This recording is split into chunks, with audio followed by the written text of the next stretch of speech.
What's your message to world leaders today?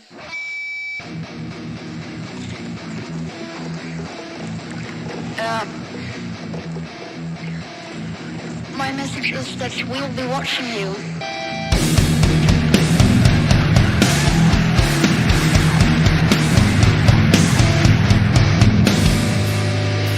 This is all wrong.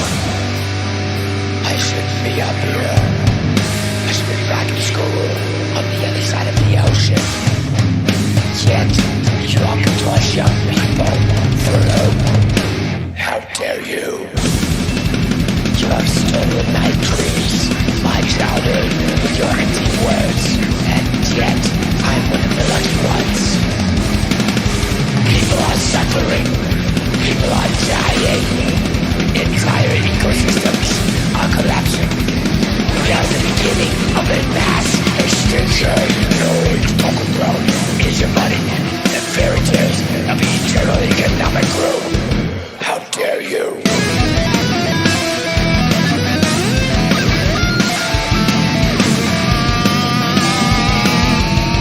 For more than 13 years, the signs have been crystal clear.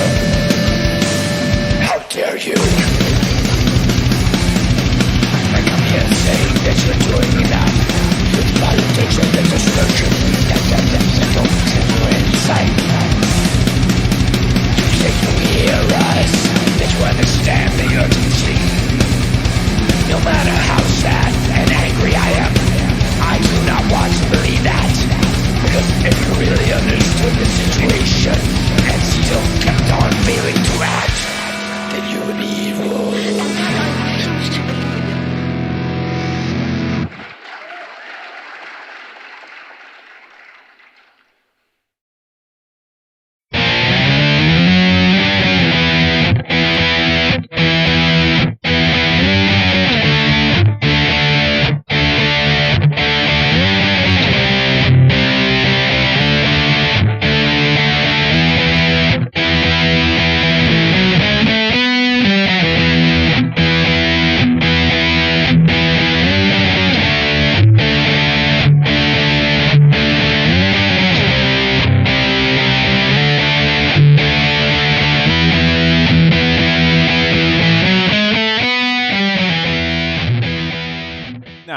Good morning, good afternoon, or good evening, and welcome to the Vanguard.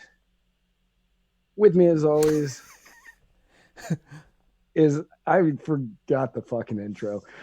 With me, as always, is Spike, the silverback gorilla, Cohen.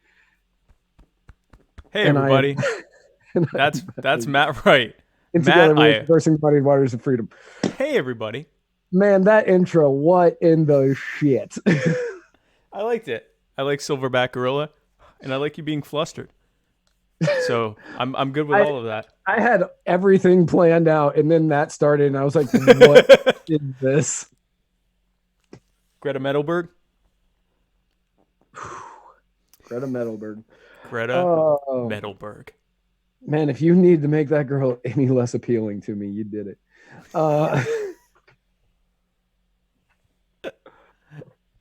Hey guys, how are you doing? I hope you liked our intro. Wow.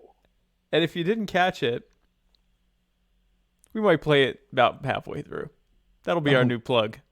Is climate change activism and Swedish death metal. So guys, funny thing, we were supposed to have an episode on Tuesday, and I couldn't find all of my equipment. So we didn't have one. I was so curious on that, by the way. It's like, how do you lose equipment? Couldn't find it. Well, that's not true. It was in the car, and I didn't know where the car was. So technically, I lost a car. Found it, though. So anyway, so we're now here on Thursday. And boy, are we happy to have you on. Boy, howdy, are we happy to have you guys on. So thanks again for tuning in. Great day in the morning. Great day in the morning. Great day in the morning. Yeah. Oh, hey, and allow me to thank Oh, yeah. Kroger for this delicious purified drinking water. Right And there. allow me to thank Justin for this delicious, non-purified mud water cup. Pulavanaka. Pulavanaka. Pulavanaka to you and yours. So speaking of annoying children, we had a situation just north of us. Our neighbors to the north, the beloved frozen socialist tundra of Canada. Yes. Land that I love. Land of my love. Your second home. My second home. Literally. A place I own a home. With my love, who is Canadian. And so we had a situation where anyone who doesn't know, Justin Trudeau has basically made a career out of being the poster non-gendered specific person of whatever the flavor of social justice is for the day. When he first came in 2015, he made sure to have more women than men in his they don't call it a cabinet, they call it a government, but basically his administration. And he was asked why, and he grinned and said, "'Cause it's 2015." And that gives you an idea of what it's been like to have Justin Trudeau as a prime minister, because it's only gotten worse. He has basically been a massive social justice warrior. He is the blue checkmark Twitterer in chief. He is the virtue signaling minister of the world. Of the world. Yeah, of the world. He is the global leader. If the US president is the leader of the free world, he's the leader of the triggered world. And has basically made a political career. So for those who don't know, Justin Trudeau's dad, Pierre Trudeau, was prime minister for many, many years. He is the reason why the Canadian dollar is like 70 cents on the US dollar, but that's a whole other story. He has been, he was at his time the progressive hero for Canada. So now Pierre Trudeau has basically, or Justin has basically, ridden on those coattails, but he had to add to it by being the biggest cancel culture SJW on the planet, or at least the most powerful one. And so he has made a very big deal out of destroying people for things they said or did or tweeted or were found doing decades ago. And he's famous for saying that, it doesn't matter how long something happened ago, there's no context for it being acceptable to do something racist or xenophobic or sexist or something like this. And now I'm sure you guys have already seen this. I would imagine that everybody's already seen the very, very culturally insensitive photo. To say the least. That's a feather on that turban, by the way. He's got to be going for Prince Ali, right? Like he's doing an Aladdin Arabian Nights thing. Right. So for some context, he was a teacher at this very, very exclusive private school because he's a man of the people. And he was a professor there, and the theme was Arabian Nights. And this was his interpretation of that. Because you couldn't just put on a turban. You had to go... This has been described as brown face. That is the darkest Arab I've ever seen. Ever. I've never seen... They don't really come that dark, typically. Right. Unless they're also black. It's like Morgan Freeman as a Moor, and that is that is the Moors of Robin Hood there, who are decidedly not Arab. That's everything. And this didn't happen in the 70s or something. This was like 2004 or something. Like, I mean, everyone there is very uncomfortable in that photo, especially the one he's grappling. Right. Because our good friend on YouTube, Bass, is saying he is more concerned about how he has his hand around that lady's neck. Yes. Because Wesley Snipes, he is getting ready to just like choke that one out. this is not a good. This is kind of like 50 Shades, except he's only the one shade. Like he is that final shade of gray. He's the final. He is Pete Gray, otherwise known as charcoal Sharpie. I guess shoe polish black, or as Bass said, Wesley Snipes black. This is actually possibly darker than Wesley Snipes. This is very. That is Donald Trump Sharpie black. That is an Arab who is headed to Alabama. I'll tell you that much. And so that is corn pop black there. That is corn pop black. That is corn pop black. So it gets better, guys, because, and I'm sure you've seen this as well. He came out and said, well, that's, it's terrible that I did that. I can't believe I did that. How insensitive of me to have done a thing like that when I am in fact me. I'm paraphrasing slightly. And so he said this, and people thought, okay, is he going to ride this out? And then this happened. So, and this has been confirmed to be him, because I was the first one to say, we don't really know that's him, but his own campaign team, because they're really smart. When that came out, I was watching it and I was like, you don't know that's him. And then immediately the newscaster said his campaign team confirmed it. And I went, okay, well. Yeah, so we do know that. We do know that's him. We know that's him. We literally know that is in fact him, because he said it was. And so he's been on a bit of an apology tour in Canada. And for those who don't understand Canada, their Conservative Party is to the left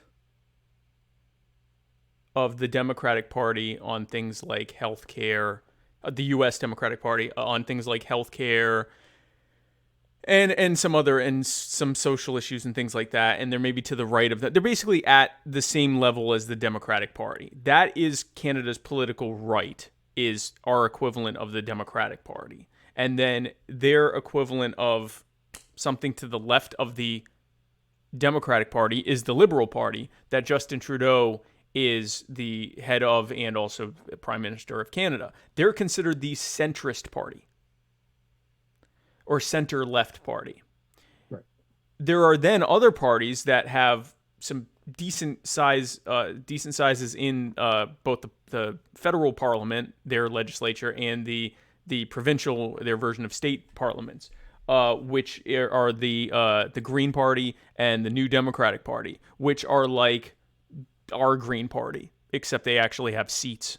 And so Canada is decidedly to the upper, on the political compass, they are decidedly to the upper left of the U.S. in terms of their political center.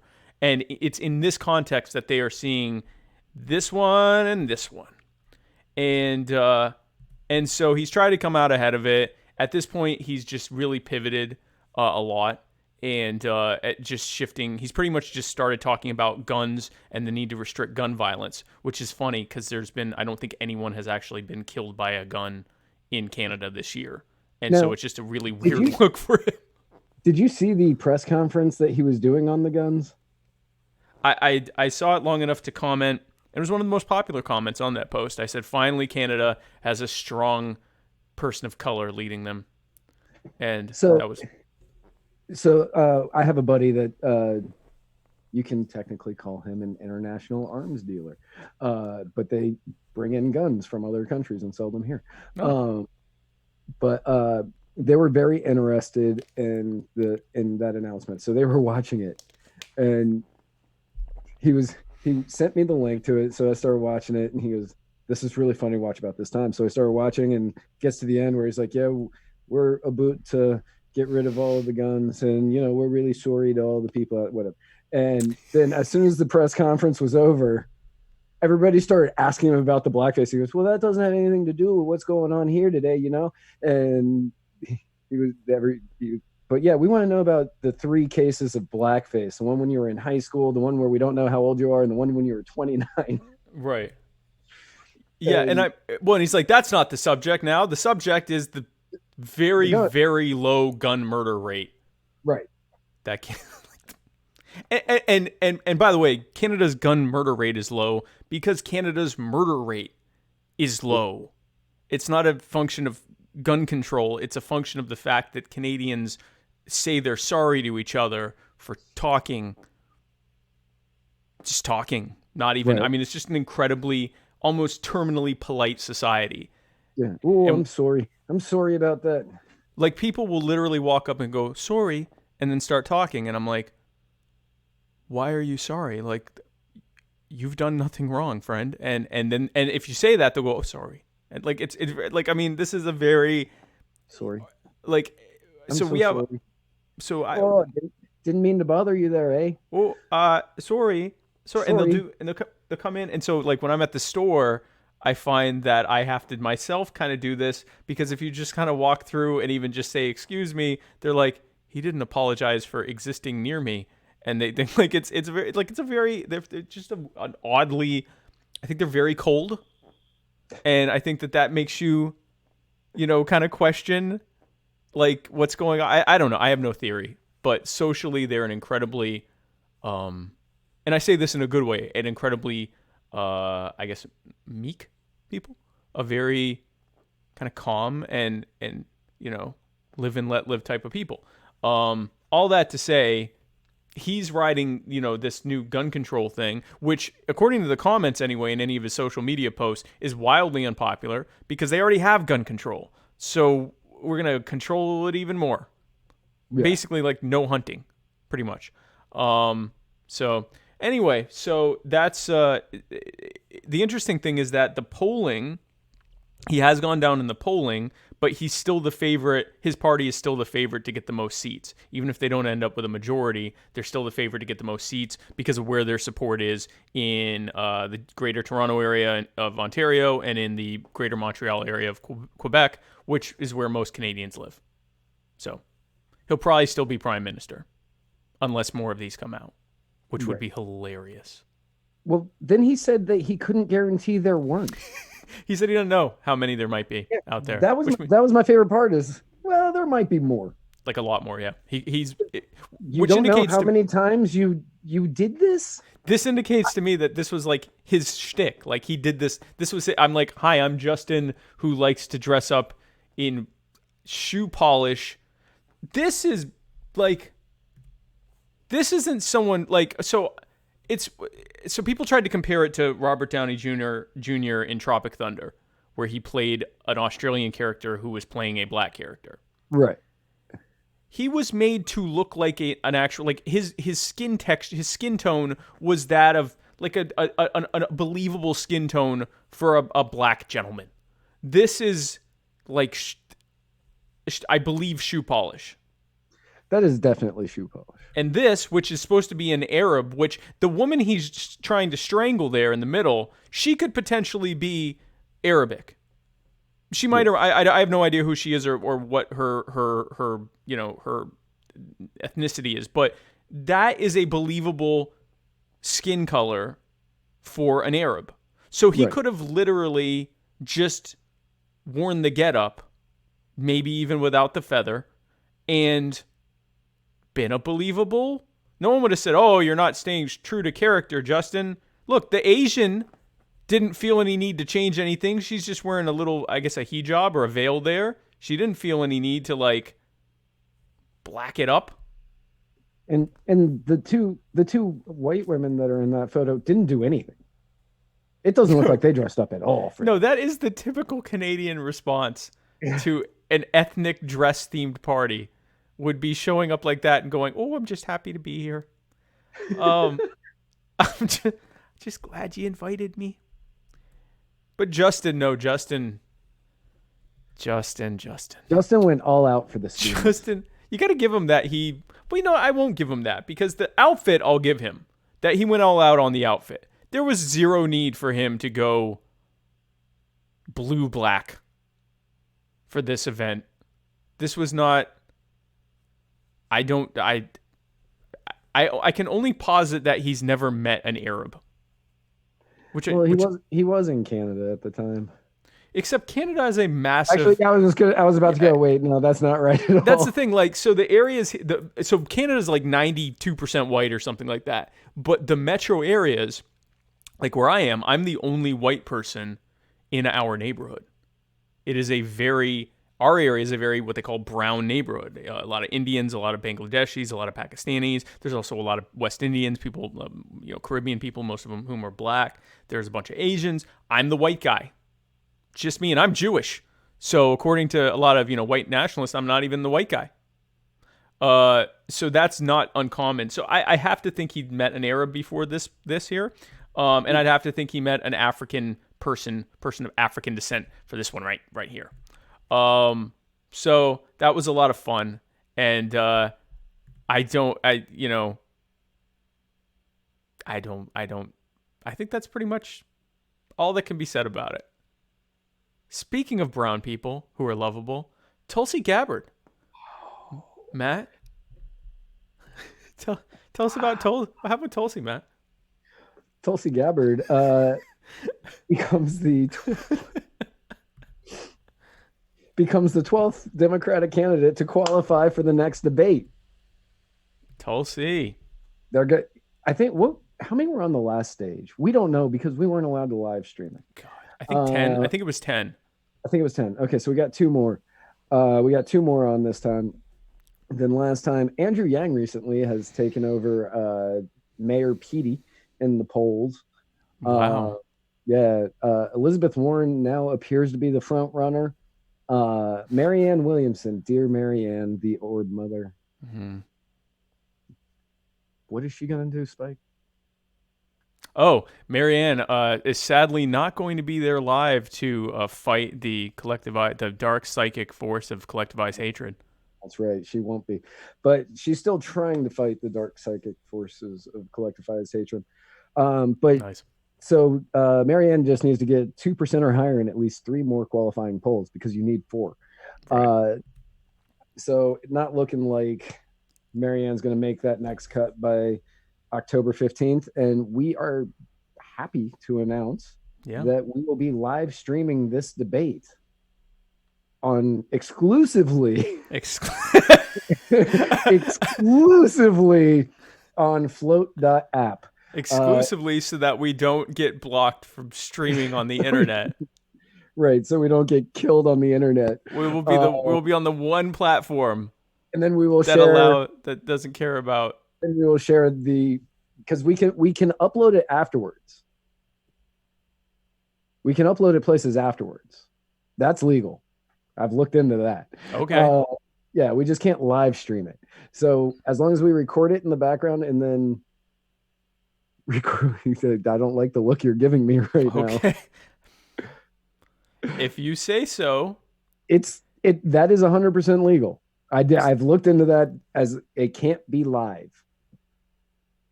Except on Float, where they don't care. So at the very least, guys, we will be on Float and your favorite podcasting app. That's right. If you are watching us right now on any of the social media platforms that we are on right now, I included a link on where you can find it because you can watch this show there right now as well. Yeah, you can watch anything we're doing live. Yeah. And also the quality on that is just so much better than everything. It is as good as what I see on my streaming software. There is zero buffering or anything else, or compression or anything. It is just straight up. It's an RTMP. I sort of know what that is, but basically it just looks really, really good, and they don't care what we do there, which is really good. They and don't so care what we do there. Once they offer the ability to archive our live videos, I might just leave all of their social media platforms and just be on there. Yes. Because it is a really good experience. It is. Float.app. Float.app. FLOTE.app. So yeah, you'll be able to find us there on October 15th, which is coming up really quick. That's Demageddon 3, Second Blood. I'll come up with a better subtitle. So speaking of primaries and debates, Bill Weld recently had a Republican debate against Joe Walsh. Oh, God. You may not have known about it because it wasn't really widely reported. Bill Weld in this debate said he supports red flag laws. Said that I should have written these down in the notes. He supports red flag laws. He supports universal background checks, which basically means Joe Walsh also supported the universal background check. Yeah, anyone who's thinking that there's in the Republican Party this hyper conservative constitutionalist that's running against Trump. I guess Mark Sanford, you could call him that. He's kind of a liberty-leaning Republican. He has about as much chance as Bill Weld and Walsh do. But between Walsh and Weld, they're pretty much every bit as progressive as Trump is. They just don't want to say mean stuff. Although Joe Walsh is one of the most inflammatory. I'm not sure why he doesn't like Trump, honestly. He would. I don't know what happened there. I'm not sure what happened there. Not sure what happened there, but Bill Weld, who, for those who know, Bill, go ahead. The lifelong libertarian, Bill Weld, lifetime member, the original libertarian, gun grabbing drug warrior Bill Weld, who he also doubled down on his defense of Hillary Clinton. Yes, that was the other one because he's super libertarian. And so he was a Republican governor of Massachusetts who introduced gun control and many other really libertarian things. As his time as a Republican governor, then he went over to the Libertarian Party, where he ran as the running mate for Gary Johnson, that literally no one but Gary Johnson wanted. And literally nobody but Gary Johnson. Nobody. They literally voted him on because Gary Johnson asked for him. Yep. I was at that convention. Yeah. So Matt can tell you, no one wanted him. Mm-mm. They just did it because they liked Gary. They did want Gary as their candidate, and he said, "I want Bill Weld." And they went, "Okay." And so Bill Weld thanked them for that by becoming a Hillary Clinton apologist for roughly 3 months. Yep. Pretty much all the way up to the election, destroying any chance of the Libertarian Party getting 5% of the vote. And much less winning. And so then he continued to stay on with the party until he then decided to also lose as a Republican again, which he's doing now. And, the process of doing, yeah. He's in the process of losing. And the Libertarian Party is not taking this sitting down at all, let me tell you. In fact, no less than the chair of the Libertarian, Nick Sarwark, has said he's going to vote for Weld in the primary. Because that's what you want from a party leader. Is to vote for someone else. To vote for somebody else. Another party who is not libertarian. And so I've heard so many different arguments on this because libertarians don't nominate their presidential candidates the way that most of us do. Right. Like most of the parties do. I'm not a member of any party, so I don't nominate anybody. But they send people to a convention, and the people at the convention vote on who it should be. Right. They don't hold primaries. They don't have elections like that. You send delegates to the convention. The delegates vote on who it should be, and that is how they choose. So they're saying, since if you are in an open primary state, why not vote for people that you want to see running against your preferred candidate? Okay. So if his thought process is, okay, I'm going to vote for Weld so that Weld will potentially win New Hampshire, won't, but just so our candidate will be able to beat him. Like, I don't understand. It's you don't understand it because it's a terrible argument. So it is a terrible, like that is the only closest, that is the closest to a good argument I have heard. Right. So here's the problem with that argument. It would make sense because some people have made the comparison to libertarians who supported Ron Paul when he was a Republican, when he was in office. The difference is that Ron Paul was a strict libertarian. He was not only the most libertarian person in Congress or really in the federal government as an elected official, he was libertarian. And I'd say at least half of the people I've spoken with who joined the Libertarian Party in our age range or a little bit younger, a little bit older, it was Ron Paul that brought half of them here. So there's not really a comparison between Ron Paul and someone who is somehow less libertarian than Trump, or at least pretty much as libertarian as Trump, just not libertarian. He is a neocon. He supports the wars overseas. He supports the war on drugs. He supports escalating the war on drugs. I can almost guarantee you he supports the vape ban. And I think my understanding is he's somewhat libertarian on immigration and specifically weed, but not the other drugs.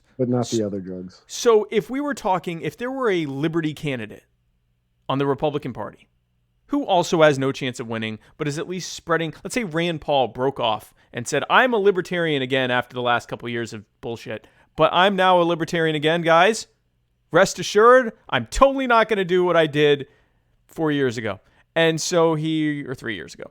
And so let's say he jumped in and Nick Sarwark or whomever said, okay, well, I'm going to vote for him because he's more libertarian and it doesn't affect my voting in the libertarian primary, da-da-da-da-da-da. Still not a great idea, and here's why. You are the chair of a party. You are supposed to be partisan because you are the head of that party. The Libertarian Party already has a perception problem that it is a place where failed Republicans go to die. It is a place for washed up former Republicans who, want to give it one last loss. And when I talk to people and tell them I'm a libertarian, they'll go, oh, you mean like Rand Paul? Or, oh, you mean like Gary Johnson? Oh, hey, do you know where Aleppo is? I bet you like weed, huh? That is already the perception. And when you go, I'm going to vote for the next Republican retread who doesn't like Trump a lot,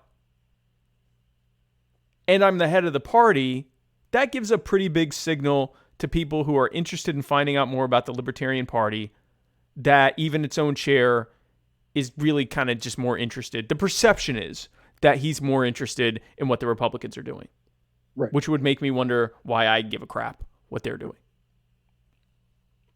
So not good optics. Right. Guy.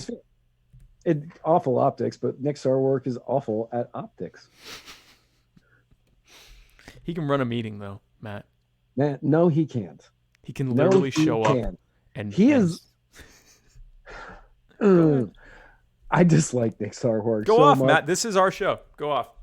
So, at the Florida Libertarian Convention back in 2016, where we had the debates and Gary Johnson, Austin Peterson, the McAfee, Perry. Oh, what was that Jewish guy's name? He was really cool. The guy, and he died. I'm that libertarian. He's the one that coined that. Feldman. Right. Feldman. They were all doing their debate there. And at the end of it, Nick Sarwark was closing out. He said one last thing 7 different times. I was on like 4 hours of sleep because it's a libertarian convention. None of us sleep during it. I had to drive back across the state after that. And I couldn't leave early because I was doing the sound. So I was sitting here listening to the schmarmy little fuck, Nick Sarwark, going off. And every time he said one last thing, I was like, oh, thank God. And then he would say his one last thing, and I was like, yes. And I'm like getting ready to rip the headphones out so I can go get 5-hour energy and drive home. And then he goes, but one last thing. When you go to the airport, avoid the scanners. Make them give you the TSA rub and tug. Make them earn that tax money. Yeah, he said that. And I was like, okay, whatever. Maybe he didn't realize he said one last thing. 5 more times he said one last thing. And I said, I hate this person. I want him out. He is now aggressing on my time. He's violated your one last thing nap. Yes, and I was so mad at him, and I have hated him since. And then after, that was the first time I ever like learned anything about him. And then he just got worse in my eyes every time he opened his mouth. So, guys, but don't worry, he's totally redeemed himself because he's gonna vote for Bill Weld. For Bill Weld. Oh, and he was in a debate recently with Dave Smith, where they argued. So that it was an Oxford-style debate where they have a question posed, and then one side argues for or they have a statement posed, and one side argues the affirmative, and one side argues the negative.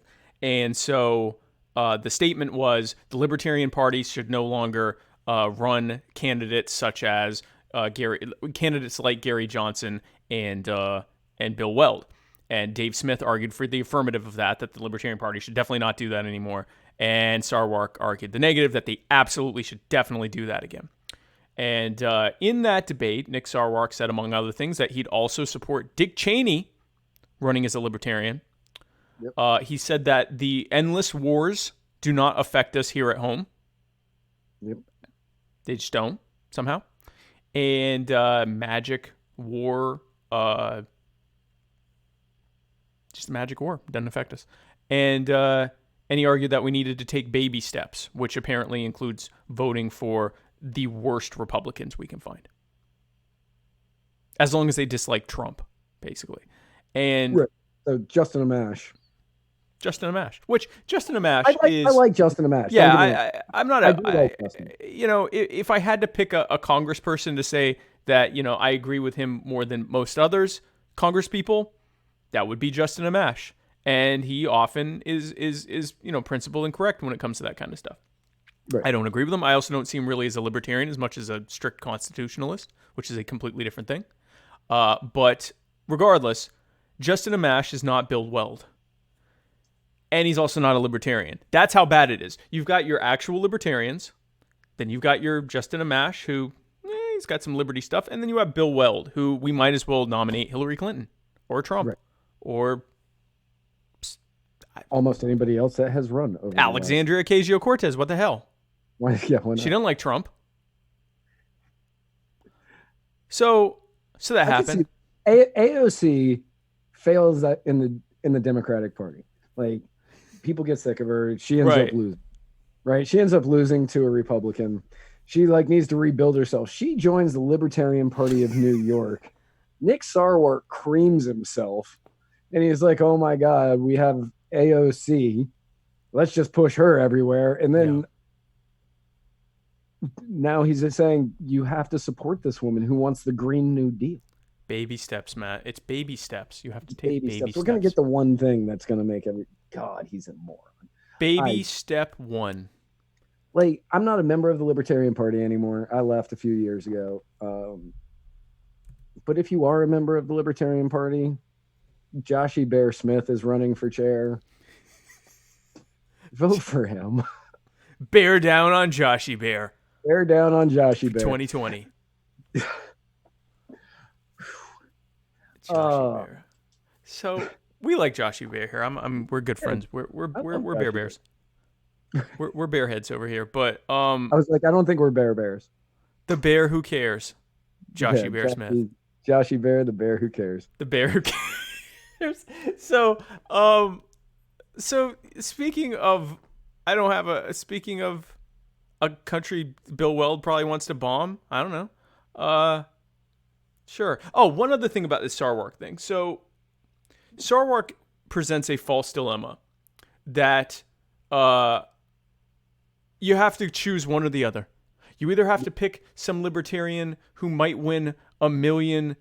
And I'm actually paraphrasing Dave Smith here for those who have watched the debate. So you either have to find someone who picked who can maybe convert 1 million people to libertarianism, or you have to pick someone like Bill Weld who can get 70 million votes. And that's the pragmatic position. The 1 million people, that's the radical position, and the 70 million votes is the pragmatic position, because it's definitely pragmatic to think that Bill Weld can get 70 million votes.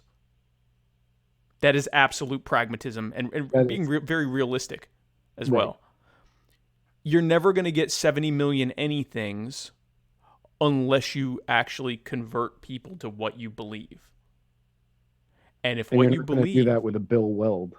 unless you want to just be another Republican Party, in which case people are going to say, why don't I just vote Republican? Why am I splitting the Republican vote with the Republican Light Party if I can just vote Republican and have a better chance of someone like that winning? Right. Whereas if you actually present a real stark alternative to those two things, you're still going to lose probably for at least a few elections, but you can actually build something there. You can actually build a real thing that even if it doesn't win elections, it can at least influence the elections or something. If you even believe that elections can fix any of this, which is debatable. But if it is going to fix it, it ain't going to do it with damn Bill Weld. So, speaking of white people being troublesome, I don't, there is no, do you have a Speaking of segue for people that? yeah, I did. Oh, okay, good. No, sorry, go Much ahead. better than that one. Okay, good. Speaking of people trying to build something, Ah, the Democrats are working hard to build a case to impeach Trump. hey, that's a good one. Thank you. Thank you. So on Tuesday we were supposed to have a show, as we mentioned before, and we ended up not having it because Spike left something in the car. Not really sure how that worked out, but that did. I'll make so- you spit on my equipment. Obviously, the biggest news on Tuesday was that Nancy Pelosi, the crypt keeper, arose from her grave just as the sun was going down as to not burst into flames. And I just made a crypt keeper and a vampire reference in the same sentence. That was nice. I like that. Thanks.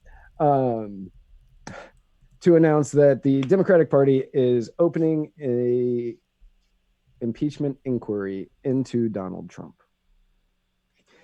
Now, this seems like it has been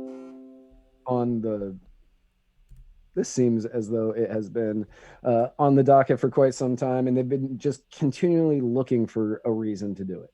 They've just constantly, okay, we're like basically from day one, it has been, they're looking for a reason to impeach Donald Trump. Oh, yeah. Yeah.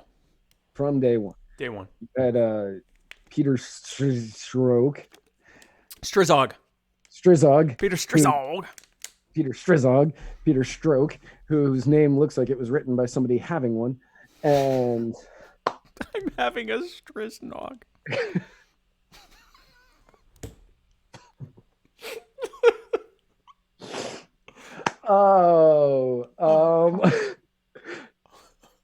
who said the only way we're going to get Donald Trump out of office and defeat him is to impeach him. And it seems like all of the Democrats went, let's listen to this Strizok guy, and we're going to go with that.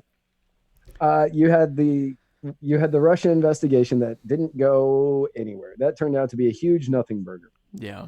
Leading up and to the pinnacle on July 24th, when Mueller testified in front of Congress and gave his whole thing, gave his whole testimony, and then it just sort of went away because he was like, yeah, there's really nothing. I mean, he showed up a tired, broken man.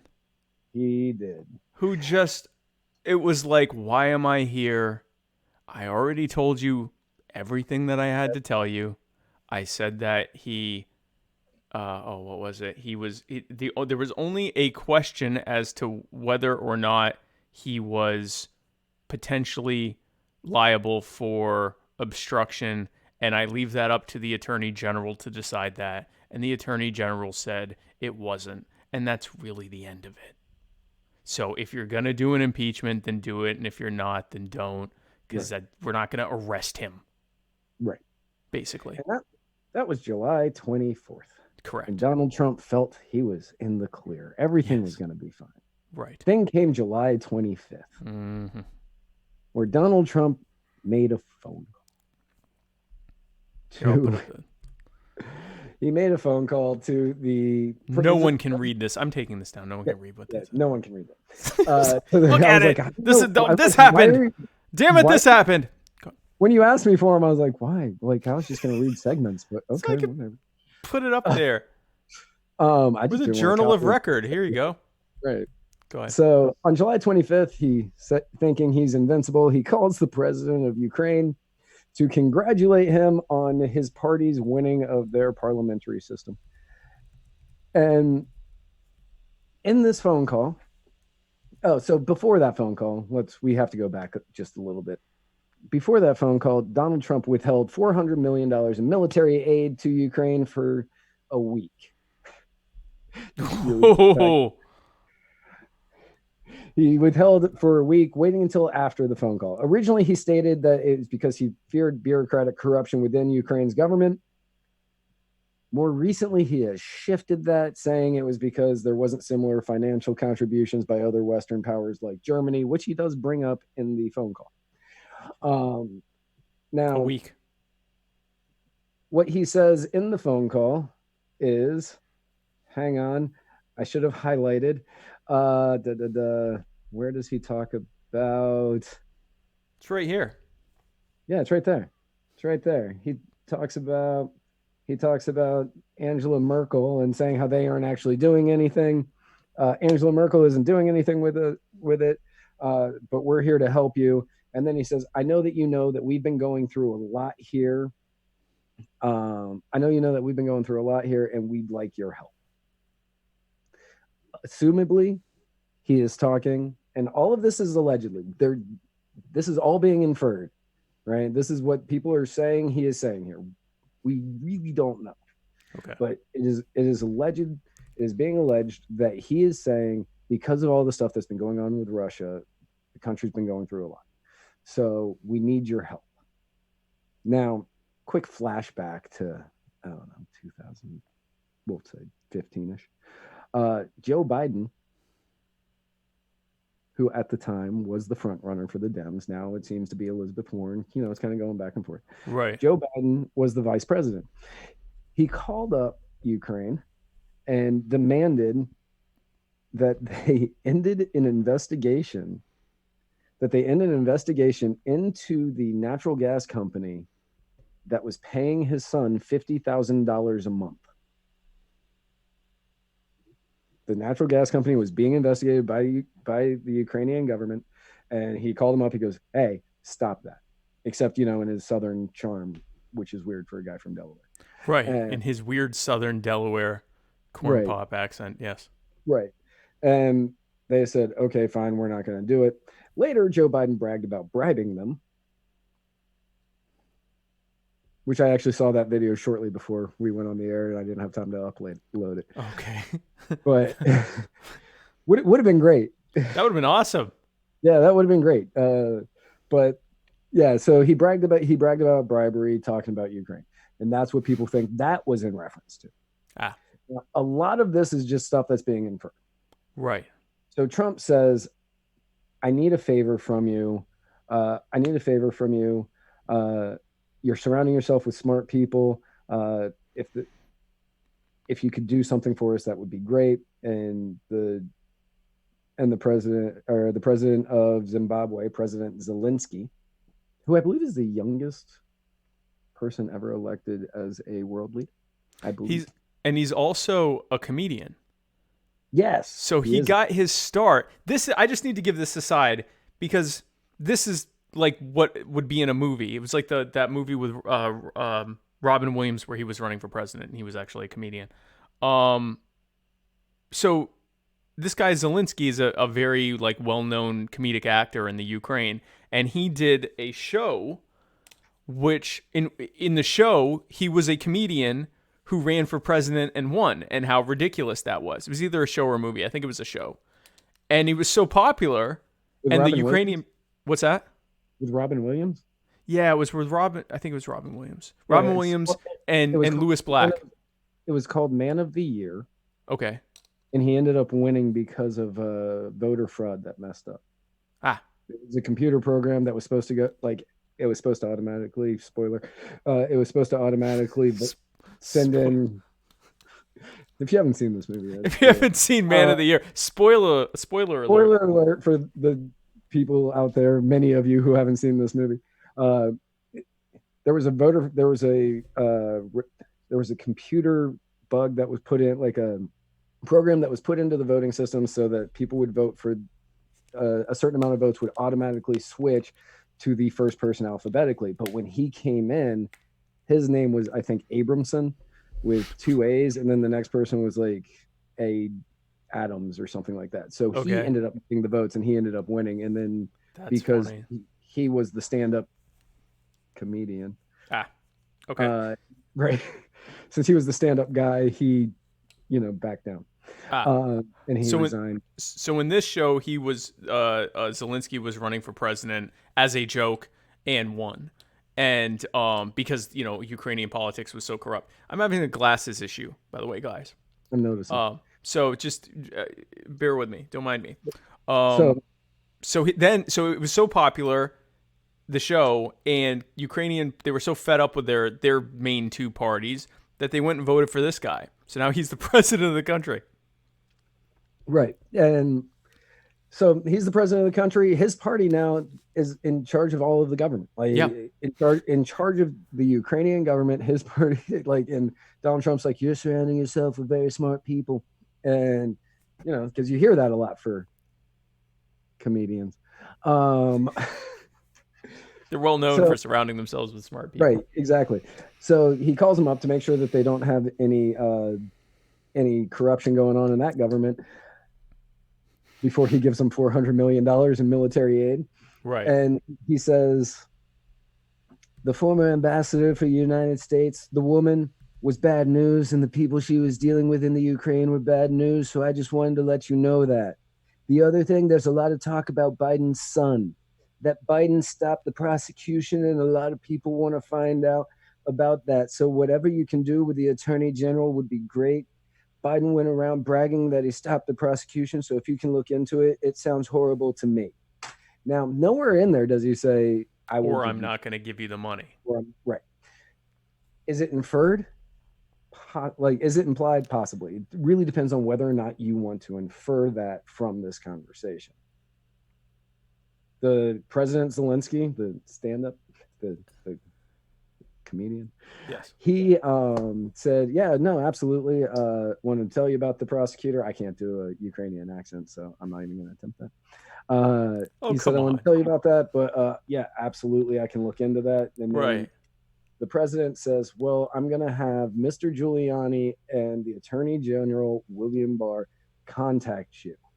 And he says, great. Look forward to talking to you again. Can't wait. Always love it when you call me. Okay. So then on Tuesday, Nancy Pelosi rises from her crypt like Rita Repulsa of Power Rangers fame and says, finally, I am free. We are going to, I'm not going to do my Rita Repulsa impersonation, but she announces that she's going to impeach the president or start an inquiry into the impeachment of the president. Right. Now, this is not a second-hand, but a third-hand account from the whistleblower, correct? Right. So the whistleblower who was outed today, he is a CIA agent that was working at the White House. Which is great because I watched the entire 3.5 hours of that hearing today. God. Yeah, I know. It was awful. It was so awful. How many times can you listen to one guy go, I followed the chain of command and I took it to the Department of Legal at the White House and then to the Department of Legal at the Justice Department, and have Adam Schiff go, but the people in the complaint was the leader of the White House and the leader of the Justice Department. Don't you think that this was a conflict of interest? He goes, but I followed the chain of command from, oh my God. So it was like a Kafka. Right. Yeah. But the one thing he said in there was he is dedicated to making sure that the whistleblower stays anonymous. In moments after it ended, whistleblower revealed to be CIA agent who was working at White House. David Ballantyne says R.I.P. to that CIA agent, and that's maybe. Although I don't know. I mean, unless he comes up with something, if he comes up with something for the Clintons, he's as good as suicided. Trump, Trump's gonna like destroy this guy on Twitter. So R.I.P. this guy's Twitter mentions. He's hitting this dude on Twitter. Yeah. So R.I.P. the guy's Twitter mentions. Yeah. At the very least. He's gonna call up Bill. Bill, I need your help. How do I get somebody to? Oh, I don't know there, Donald. You're gonna have to call up Hillary. Hillary knows that. Hillary takes care of the suicide. Call up Hillary. I never had to do it. She always did it for me. So a third-hand account, a person who heard. So that the phone call happened. Right. The phone call happened, and people took notes because that's how those things go. Right. And people took notes. The people who took the notes were having a conversation that somebody overheard. The person that overheard it made the complaint. And he said that Donald, right.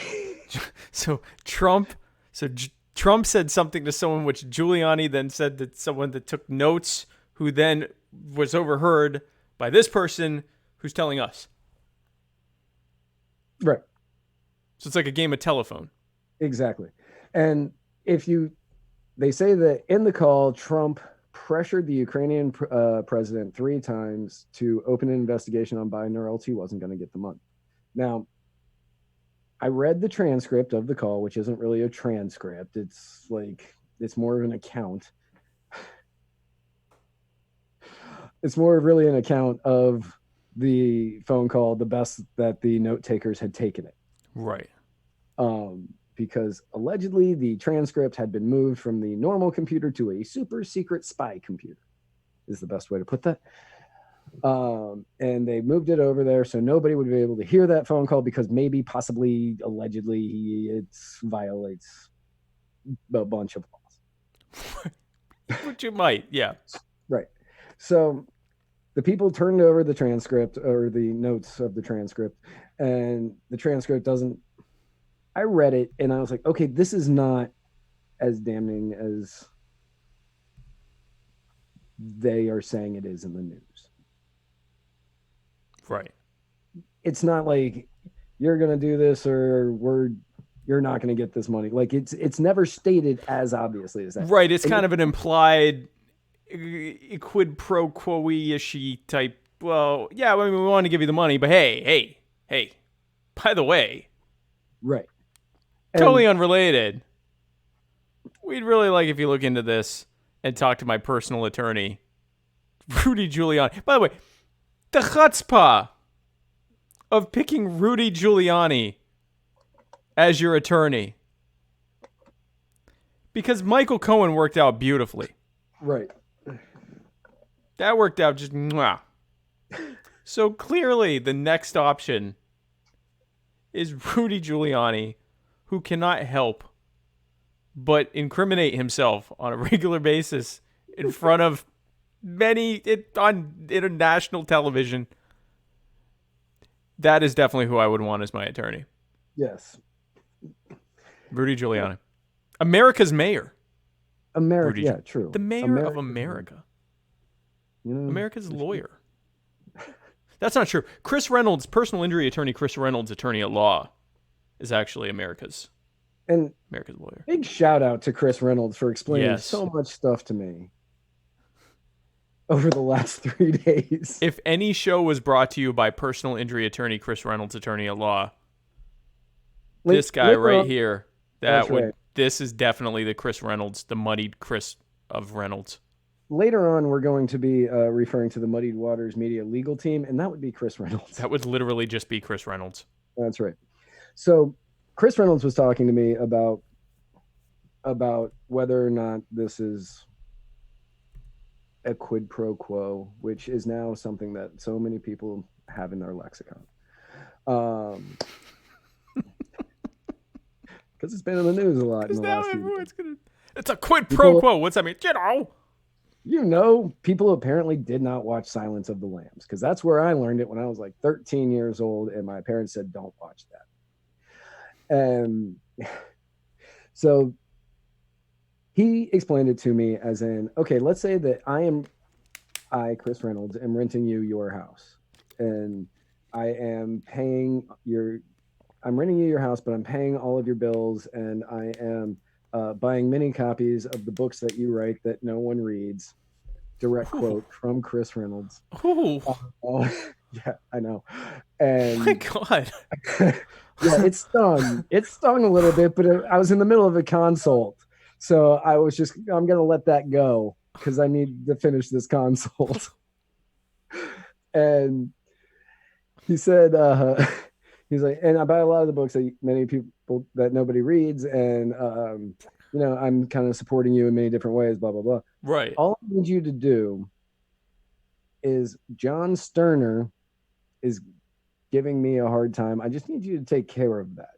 I don't say what I need you to do. I don't say anything else. Right. And you take it upon yourself to kill him. I could still be culpable for that. It depends. Like he said that the defense attorney would have a great time trying to defend that because he'd be like, well, no, he never said that. He never said kill him. He never. Yeah. Right. Attorney-client privileged information, according to Chris Reynolds. That only goes one way, I believe, Chris. I'm not 100% sure how that. Yeah, I'm pretty sure Matt can. Pretty sure Matt can unilaterally decide to share that. But ouch. Also. Right. R.I.P. Matt's feelings. Right. I mean, he did that during the meeting, so whatever. It's free consult, Matt. So what is happening here is whether or not you are going to be able to convince everybody that what Trump did was trade these two items, the $400 million for investigating Biden and his son. Mm-hmm. So that is where the issue is going to come up. Now, in the Democratic House that we have, there's 235 Democrats in the House. You need 217 people to vote yes for impeachment for the impeachment to happen. I'm getting to that part, Chris, I promise. And so you need that 217 people. That is 98% going to happen. Oh yeah. 98% chance that. Yeah. Yo, no, that's definitely going to happen. For the House to vote to impeach him? Yes. To impeach. Right. Definitely happening. I'm only giving the 2% just because, I don't want to vote 100. I don't want to bet 100% on that. Because then it won't happen. But this is going to happen. Like I will say the odds of it not happening are infinitesimal, and it would take something really horrific that would put everything else on the back burner. Because they are convinced that this is going to Pelosi is not convinced that this is a good idea because Pelosi's been around DC for a while and she understands how elections work, and we'll get into that later, but she ain't steering the ship right now. Right now, the ship is being steered by progressive activists. But what Pelosi does know is that she does have the votes to get the impeachment. Oh, yeah. She knows that. I think that every time before this, anytime anything else has come up, she didn't have the votes, which is why she never brought it. No, she has the votes now. With this she definitely has the votes now. Now, but what Pelosi also understands is that there are many areas like Michigan, Pennsylvania, outside of Philadelphia, Michigan, Pennsylvania, outside of Philadelphia, lots of places in the Rust Belt that are traditionally Democratic states. Right. Went for Trump in 2016, but then went back and voted Democrat into the House in 2018. In 2018, right. That don't support impeachment. Right. This cause, she understands, may cost them the lead in the House in 2020. So she's actually banking a lot. But she also wants to be the oldest Speaker of the House in history. Is she not? If she wins this next time, she will be. Who was older than her? I have no idea. I didn't look that part up. My God, let me look that up. So she knows she needs to do this for the party to elect her again. So she's going forward with the impeachment in order to keep pushing her agenda as long as they have control, which quite possibly will only be until January of 2021 because of the impeachment. Right. Now, because of, I lost where I was in my notes. So because this is going on, she's pushing that. Now, a lot of people think, okay, once he's impeached, he can't run. That's not entirely true because first of all, he needs to get convicted by the Senate. Right. And as I was discussing with Muddied Waters Media legal team earlier today, also known as personal injury attorney Chris Reynolds, attorney at law. Also known as the feelings smasher. Yeah. Chris Reynolds. The dream killer. Chris F. Your Reynolds. Life Reynolds. Attorney at law. Personal injury provider. Chris Reynolds, attorney at law. Anyway, I'm sorry, go ahead. So as I was talking with him about this today, in order for the Senate to convict, you need 3/4 in order to convict, which is 67 members of the Senate to vote to convict him, which isn't going to happen. Oh, it's 3/4? It's 3/4? 2/3, sorry. Okay, I was going to say, I'm like, wow, that's definitely not going to happen. But even 2/3, not going to happen. You need 67 out of the 100 to vote. Not going to happen. It's not going to happen. Nope. I think you need 20 Republicans to flip. Yeah, not happening. And then that's not going to happen. Not on this. No, not on this. By the way, Sam Rayburn of Texas, currently the record for the oldest Speaker of the House. Sam Rayburn. So, sure. Fun fact for everybody out there. Sam Rayburn. Yeah. So that's not going to happen. But let's just say that 2/3 were going to. The criteria for conviction in the Senate has absolutely no rule. There is no defined rule on what it takes to convict. Proof of law. Chris Reynolds, if you can comment and tell me what word I'm forgetting here. Proof of crime or proof of guilt or something like that. There is no definition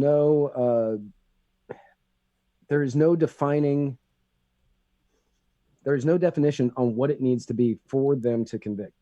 So let's say that Kamala Harris says, okay, I can see both sides of this, which she doesn't, but let's say. She says, I see both sides of this, but 51% of me is saying he's guilty. And Mitch McConnell says, well, Burden of proof. Thank you, Chris. Thank you, Chris. Burden of proof. So, and Mitch McConnell says, well, I would really, if this was Obama, like this would definitely be a slam dunk. He's guilty, but it's Trump. So, like I see it 75%, but that 25% leaves me with some sort of doubt in my mind on his guilt. So I'm going to vote no. Right. Since there is no definition on this, he has the ability, like people can vote however they want. And then it's when they're explaining their decisions, when they're explaining their decisions, it'll be all over the map. Right. It could be anything from the preponderance of the evidence to beyond a shadow of a doubt and everything in between. Whether anyone and obviously a lot of it's just going to be, I'm a Democrat, so yes, and I'm a Republican, so no. And they don't have to, there's no recrimination for them choosing whatever they want because there's no rules. Right. Now, the one thing that everybody kind of wonders is what is he being tried with? What is he being tried in? What is the crime he has committed to go into the impeachment inquiry? Quid pro quo. That's not a crime. He's quid pro quo. Oh, well, I can answer that. Or were you gonna go? You gonna go? Sorry, go ahead. No, I was reading Chris Reynolds' explanation of it can be preponderance of the evidence 51% or beyond reasonable doubt 90 to 95%. Right. Well, I'll tell you guys, there's someone who has an answer for what his crime is. No less than Nick Sarwark, the hope and dreams of Libertarian Party chair Nick Sarwark. Bill Weld himself has said that this is no less than treason. He said, talk about pressuring a foreign country to interfere with and control a U.S. election. It couldn't be clearer. And that's not just undermining democratic institutions. That is treason. It's treason pure and simple. And the penalty for treason under the U.S. Code is death. That's the only penalty. Is death. I want to make a Swedish metal version of Bill Weld talking about treason. Yep. Now, Chris and I were talking about this on Tuesday when I didn't get the quid pro quo of showing up. And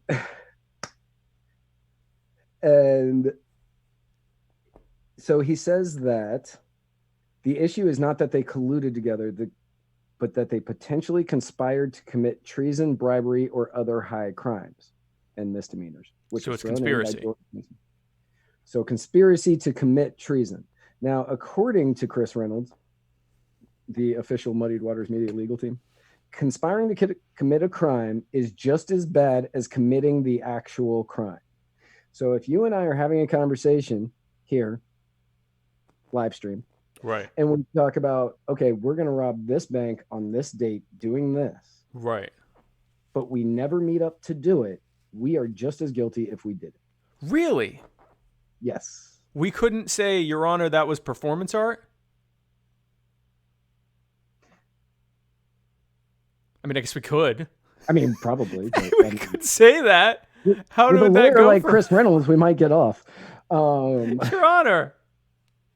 But like, if you were to sit down and plan out a crime with somebody, right, and then you decide not to go through with it on the back end, you are guilty of committing that crime in the eyes of the law.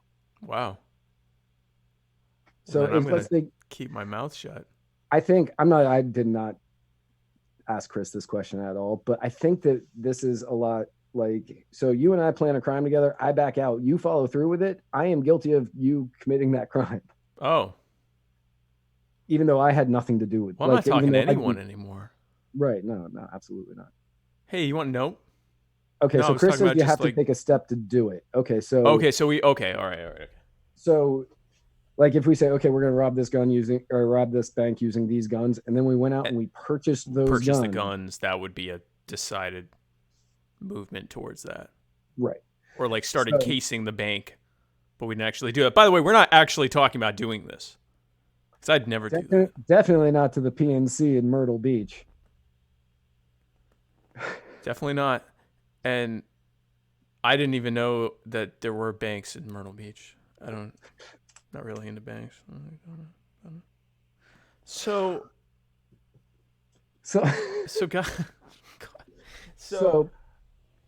I just don't want to be accused of treason. That's, Bill Weld's out to, he's out for blood. Bill Weld's out to murder everybody for treason. He wants to murder the president for treason. So in the eyes of the law, the question is, did Trump do something illegal or did he not? Right. Everything that you're looking at, no quid pro quo was stated in the conversation. Explicitly, right. Explicitly. Is it inferred? Possibly. Yeah. Well, actually, is it inferred? That depends on who you are and whether or not it's inferred. Is it implied? Possibly. It depends on who you are. Right, and that's the thing, is it's really up to your interpretation of whether this was, yes, we're going to give you this money. Oh, by the way, we also want to talk about this. Or if he's implying you're going to get this money if you do this.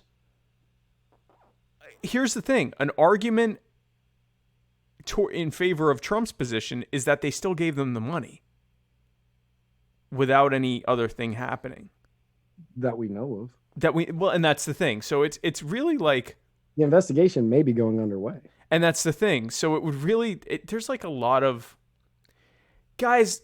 Look, this is gonna be like the Russia thing, I think, right? Like this is gonna be. That's what I was gonna say. This is a political Rorschach test on where you stand Right. politically. Right. It's a litmus test. Right. If you hate Trump, you see that he has done everything wrong and he is guilty. If you love Trump, you say he didn't do anything wrong. If you're in the middle or you don't care, you're like, I mean, it could go either way. Whatever. Yeah. Right. But 100% guarantee, like 98% guarantee, he's getting impeached, and 100% guarantee he's not getting convicted. Right. And here's why that plays well for Trump. An impeachment of Trump is going to fire up his base and anyone who leans towards him. Already, he has raised $5 million in the 24. He raised $5 million in the 24 hours after the impeachment inquiry was announced. I think it's been 48 hours since then now, and I think that he has raised something like 14 million. Yeah, which is more than a lot of these other candidates have major candidates have raised at all. And he already has a pretty sizable war chest, and is a billionaire. Not that he's really used much of his own money to begin with, but anyway, it's going to fire his side up. It is firing his side up, and the more it goes on and looks like kind of another Russia nothing burger, it's going to fire him up even more. The Democrats are just opposing our president is trying to blah, blah, blah, blah, blah. On the left side, they're going to get all worked up. He's definitely guilty. He's definitely guilty. He's definitely guilty. And then he's not going to get prosecuted, or he's not going to get convicted. And that's right around the time whatever crap sandwich the Democrats have put together are going to be shoving that down their throats and going, oh yeah, by the way, you got to vote for, Biden or Warren or something. So their side's going to be deflated and feel like the Democrats are a bunch of, feckless morons. And the right is going to be completely fired up and feel victorious and vindicated in the whole thing just in time for Election Day. Who does that look like that's going to help? Yeah. The entire 2020 debates between Donald Trump and whoever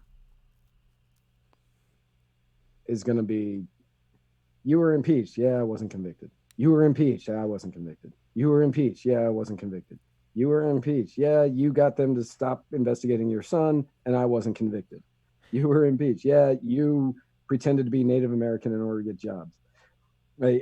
Oh yeah, it's going to be it's just going to be it's not going to be a substance. You're part of the 1% that you're railing against.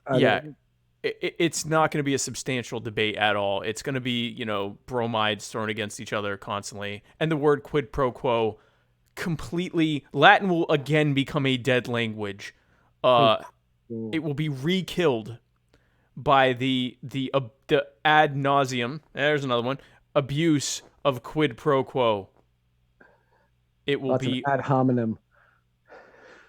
Well, it is an ad hominem. It's an ad hominem and being used ad nauseum. Yeah. It will be panem et circenses.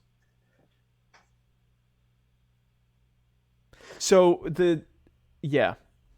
So it's going to be that, and I don't. It is going to be that, and it's going to be that for a very long time. The most interesting thing that I learned from today's hearing, though, of 3.5 hours, all of it, every second of it. One last thing, Matt. The director of national intelligence, Joseph McGuire. Also, okay, real quick. He became the director of national intelligence on August 16th. This report was filed on the 13th. Okay. He's only been director for a month and a half, and this is the first thing he has had to deal with. So this just was dropped on his lap. Actually, he inherited it. It was already there like a couple days before. Right. But I think the original guy was already on his way out at that point. So I think he just was like, and he's I can't remember that guy's name, but he said, would you have taken the job if you known this was there? And he said no. But he said, while I was trying to figure out what to do about this by following the rules that this committee wrote and Right. make sure that I was within the boundaries of the law of this committee, and also learning a new city, I was still using my Garmin to get to work. Who uses a Garmin? Right. The director of national intelligence uses a Garmin to get around DC. What's he got? That was the part. That was the part I was the most interested in. I was like, whoa, what? How is that possible? Who uses a Garmin? Do they update those? Is this even a thing that exists anymore? Right. That's all. Garmin? I had to think about what it was for a second. Guys, drop comments if you're still out here using standalone GPS systems in your personal vehicle, because I didn't know. Right. Yeah. No, that blew my mind. Maybe it's installed in his car still. I don't know. I've TomTom. Chris Reynolds uses TomTom. Oh, really? That's perfect. Well, I did mention TomTom, but a Garmin. A Garmin. Yeah, that was the most interesting thing. I still have my Magellan somewhere, but I haven't used that since, I don't know, 2013, 2012 maybe. Is this what we're doing? We're out. We got the director of national intelligence out here using like an 8-year-old GPS map. Right. And somebody said maybe it can't be hacked. And I said, man, that's the only thing that I can really, like, maybe it can be hacked, but nobody's looking for him anymore. And they're thinking the director of national intelligence definitely isn't using it. I don't know. But hacked for what? Like, is it classified that he's like going to Sonic to get something to eat? Like, I guess so. Just so you don't know where the director of national intelligence is. Sarah Branyan, otherwise now known as Serotonin, is she said she uses a globe, which is pretty old school, and I actually respect you for that. Yeah, it would get kind of precise to get from like, get across town with your globe. But I used a triptych once, kind of aging myself there. I used a triptych. Those were fun. From AAA or whatever? Yeah. They bring you the thing and you have to flip through it and they go, oh, got to take my next exit. Yeah, couldn't have any real. To get to Arizona from DC. Wow. That was a big triptych, huh? Yeah. Yeah, I only did it going up and down the East Coast. I thought I was impressive, but I did not go cross country. Yeah. Well, I guess and cross I going back, way. just using the exact same map, flipping backwards. Yeah.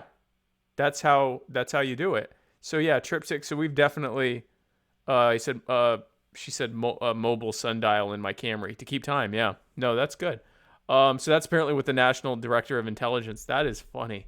Yeah, that was the most interesting part of today. I'm not surprised. Adam Schiff. God, every question he asked today was, do you agree that, and then he would say something that the person might not agree, or you agree, or he wouldn't say do, he would just say, you agree that the investigation should happen. And the guy, he wouldn't answer that question. He was like, no, I'm not saying that. I'm saying that's up to you guys. Right, yeah. You agree a crime has been committed. Well, I'm not saying that. That's not up to me. That's up to the Department of Justice. And they said no, but you guys are like, well, no, you can't ask them. And it was this for 3 hours. It's going to be this for a year and a half. Minus the Garmin. The Garmin was nice. I would have liked if they had just like made fun of him for that for 3 hours. Right. This is the preview of what the next year is going to be like. So is just me and the Muddy Waters Media legal team. The Nixon impeachment hearings lasted about a year, a little bit under a year. The Nixon impeachment hearings lasted about a year, a little bit under. The Bill Clinton ones The investigation lasted a long time, but the Bill Clinton impeachment inquiry into the vote was only like 2.5 months. Because with Bill Clinton, it was, did he do it? Did he say it? And did he do it? And they had Right. proof that he did it, and he had proof that he said it. Yeah. I did not have sexual relations with that woman. And he did. And we all remember when Monica Lewinsky was just a young tyke crawling around the White House. The Oval Things in her mouth. Now she's all grown up. And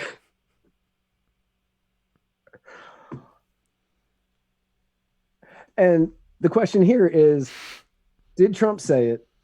Was it a crime? And that's going to be where the big question is. Right. Was what he did a crime? And they're going to have to try to prove that. I think it's going to take longer than the Bill Clinton, but not as long as the Nixon. So I'm thinking 6 to 8 months is when they'll actually vote, which will be right in the middle of election season. Right in the middle of the Democrats being told what garbage pail they're going to have to vote for, who's better than Trump. Right. Sarah, yes, Nixon did resign, and that was actually what brought those two in there. Yeah, that probably would have been even longer. But they were going to vote to convict. That was, I mean, he backed out because he was about to be the first president removed by Congress. In my mind, you may disagree with me, and I'm not even 100% sure that I agree with me, but I think that the best case scenario for Democrats is that they're able to stretch this out past Election Day. Because if he gets cleared, which he will, just because of the makeup of the Senate, if he gets cleared before that, it's going to be a huge boost to him and a huge letdown to the left. And anytime they go, well, you did whatever, he's going to be like, oh, you mean like the Russiagate and the impeachment that, I was found not guilty, I was, vindicated in both cases. It's just going to really put a lot of wind in his sails, and it's going to really, really piss off the left. And he already knows how to piss off the left. They're going to be hyper pissed off, and they're going to make a lot of stupid mistakes, which is what they do when he pisses them off. Whereas if it continues dragging on, I still think that helps him more than them. But it also is like, well, we're going to get you. And, guys, we don't even have to do this anymore if we can just get him out of office. Whereas if they've already found that he's not guilty, that sort of destroys that. So I'm not sure. What do you think would be better, that they finish it before or that it just drags on? So honestly, I think that they will try to get it done as quick as possible. They're already talking that they want this done today. Okay. Like they want to take it to a vote tomorrow if they can. I don't think they'll be able to. No. I think that for the Democrats, it's best to do it early because it gives them opportunity for him to do something else. So they can just move past it and try to build something else. Right. Now, we since we know he's not getting convicted, he's probably getting impeached. Almost definitely getting impeached. Yeah. Both of those are pretty much definite. Right.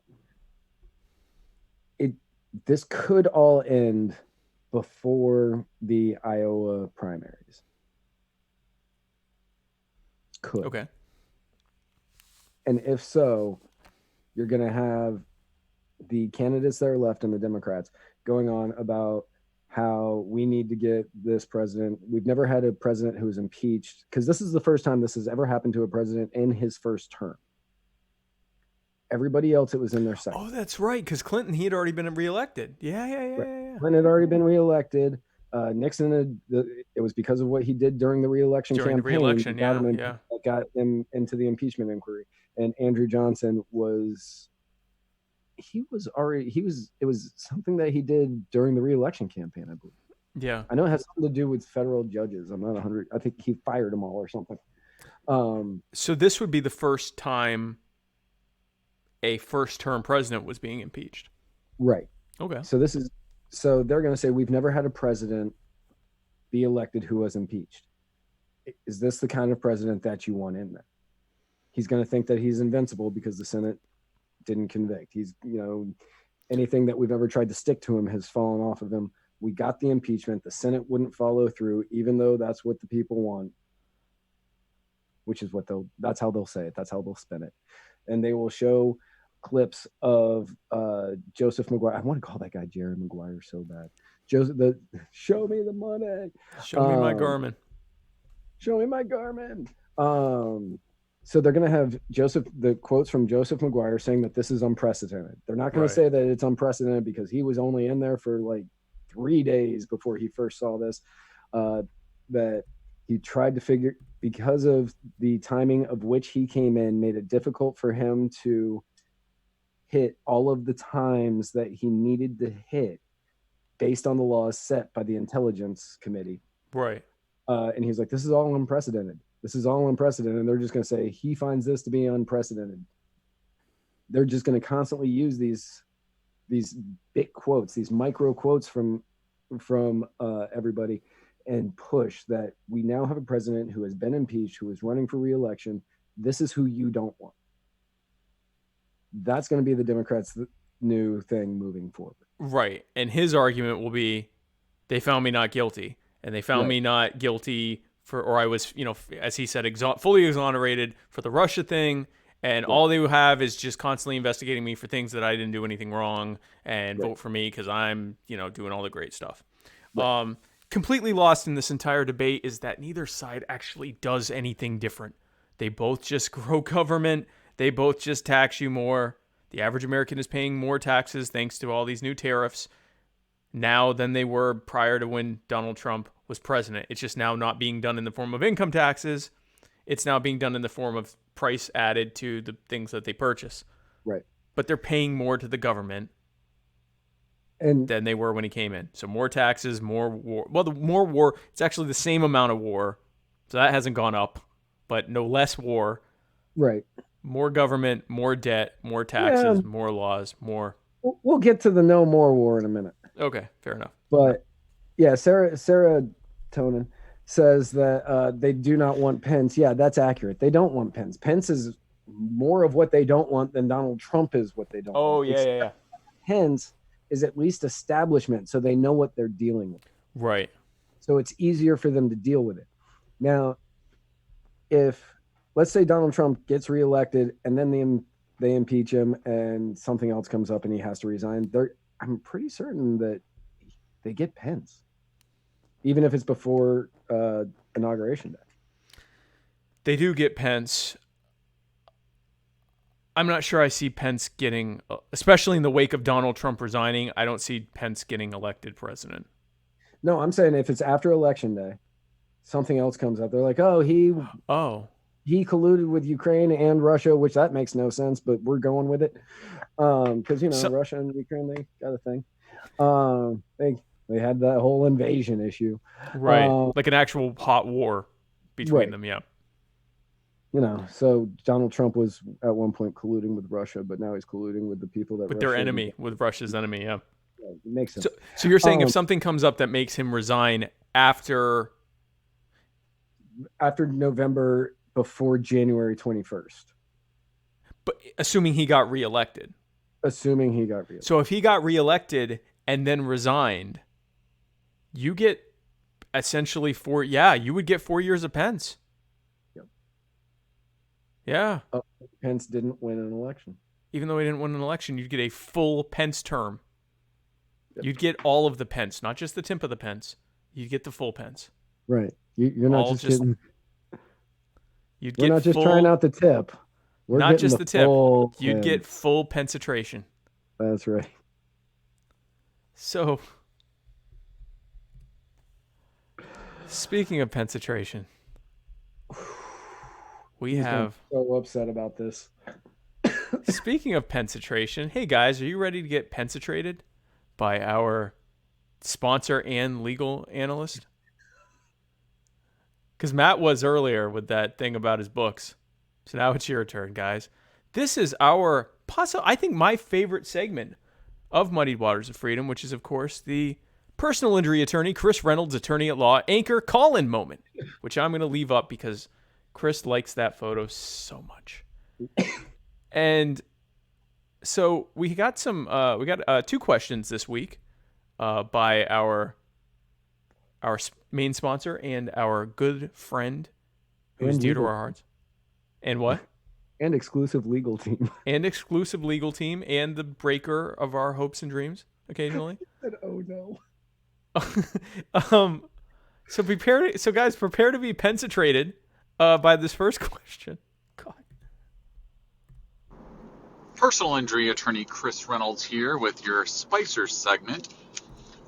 We had good old Sean Spicer, the notorious press secretary for treating the journalists like school children, for I liked him. going on and on and on about the size of the crowds at the inauguration, to many other things that he did.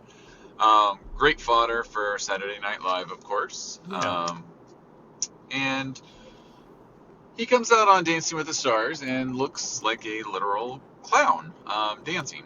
And I was wondering, is there anyone else in the Trump world that has left Trump world and has so thoroughly debased themselves as Sean Spicer? I'd love some sort of ranking system, maybe like a top 5.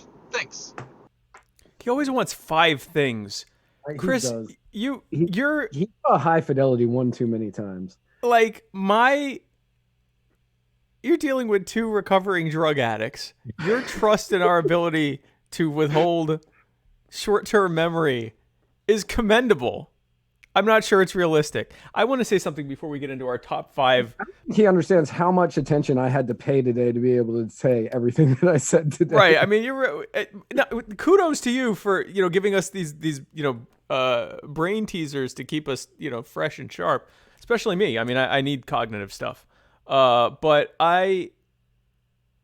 before we get into ranking former Trump embarrassments or current Trump embarrassments, I have something to say about Sean Spicer and about the continued abomination that is the way Latin dance is treated on Dancing with the Stars. Matt also believes very strongly in this, but I'll be the one speaking about it. So the thing and maybe this is true of other dance forms as well. I don't know. I am a salsero, el bachadero, and I love. If anyone wants to see a video of Spike dancing, message me, and I will send you one. Is it actually a clip of me dancing, or is it like my head on it? Okay, good. I consider myself a good salsa dancer. You are. I mean, you can dance much better than I can. I don't know if that makes you a good salsa dancer, but I know it makes you a lot better than I am. And there have been many women that I have shown that to who have said Spike has very good feet work. And I think that's a good thing. Thank you. I try to have good lines. But so Dancing with the Stars, again, maybe they do this with the other dances as well. Every time they go and dancing the salsa, and people will share it with me, because I don't watch Dancing with the Stars. I don't watch much TV at all. But people will share it with me and go, oh, you do salsa. What do you think of Lou Diamond Phillips or Sean Spicer or frickin', what was the last one? Oh, Morris Chestnut. What do you think of this Morris Chestnut salsa routine? And I look at it. Actually, I don't think Morris Chestnut was Dancing with the Stars, but regardless, it's the same thing. They go and they're not really doing salsa steps, and they're just basically it's a professional pretending that the star is tossing them around. It's just not good. It's really, really not good. They almost never use actual salsa music. They use like some Beyonce abomination, and it's not good. And that is an embarrassment. And that is the first rant you'll hear from Spike. That is number 1. Number 2 is coming later. Number 2, any minute now. Number 1 is whatever I just said. Matt? So Chris Reynolds says he's negotiating. He'll settle for 3. Okay. So Sean Spicer. The thing I said. Sure. He went on Dancing with the Stars. He got upset, apparently, thanks to my legal counsel. He got upset because he felt as though that he got poor scores because he's conservative. I'm not sure how Dancing with the Stars works, but he was a terrible. Well, it's people vote in. They call in and they do the vote texting thing. But I mean, you had that Paling kid a couple of years ago who everybody was voting for her because she was conservative. So his argument there isn't good. But she also was like, he said he was a garbage dancer. I don't watch it, man. He and Chris Kattan can do their dance off at which one was worse. Now, and in Chris Kattan's defense, he has like a neck injury. Sean Spicer just dances like that. Chris Kattan, that used to be on SNL. Yeah, he was on, I think, one episode. He was the first. What's that? Corky Romano. Corky Romano, the guy that did this, can't do that anymore. By the way, he broke his neck in a taping something. Had a surgery to try to fix it. Didn't want to tell people he was bad off, and ended up having really like he was almost paralyzed. It's a wonder that he can walk. Fun fact: when I fled about this time last year, when I fled Hurricane Florence, Chris Kattan stayed in the same hotel as me, and had something like a nervous breakdown at the pool, and I didn't have my phone. So Sean Spicer. So yeah, okay. So since leaving, and I'm not. Is this Donald Trump's like White House staff, or is this Donald Trump's like personal staff? Because Scaramucci, obviously. Oh yeah, the mooch. He had. Mwah! I mean, you want to talk about a meltdown? Yeah, that was a flame out. That was beautiful. That was a dumpster fire. Oh my Lord. On live television, I remember he said he wasn't going to suck his own thing. Live television. What we said today. Yeah. Which I think that's a lie. Because if you could, don't lie. You wouldn't. If you could, well, I wouldn't. That goes against my religion, so of course not. But other people? I mean, I am certain there are people, yes, that they would. But I would think that the vast majority of guys still wouldn't. I certainly wouldn't. I wouldn't. And at one point in my life, I was that flexible. Really? Yeah. I don't believe I ever was. I certainly am not now. I don't think. I haven't tried in a really long time. I've never tried, but I can tell you, I mean, even just touching toes and stuff like that. So if I was having a difficult enough time with that, it's the other thing certainly wasn't happening. So yeah, no, Scaramouche, however you say that, the mooch. He might be number one. And it was quick. All of a sudden, he was one of the top people in the administration, and then he was losing his mind, and then he was gone. I mean, number one's Michael Cohen. Oh man, yeah. Number one has to be Michael Cohen. Yeah. If you count, like he wasn't like member of the White House staff. That's why I'm not really sure which one he's looking at. Oh yeah, because he was just personal counsel. Yeah. Right. So if you're counting anybody that has done dealings with Trump, Michael Cohen, by far, with a bullet, number one. Yeah, because he's actually in prison. Right. Omarosa has to be somewhere up there. Because she was actually dragged out kicking and screaming. We don't have footage of that, but like multiple sources say that it was it's a shame that wasn't recorded. Like it was a shame that it wasn't recorded that she killed Michael Clark Duncan. Yes. R.I.P. We will never forget. I hope I want to get the Narcissist Cookbook guy to make a song called Omarosa Did It. Really, even just the same song, but just Omarosa did it. Omarosa killed Michael Clark Duncan. He says Cohen is a great pick for number one, so we're going to count that one. Yeah, that's probably number one. Yeah, Omarosa and the Mooch. I would say those are the three. Yeah.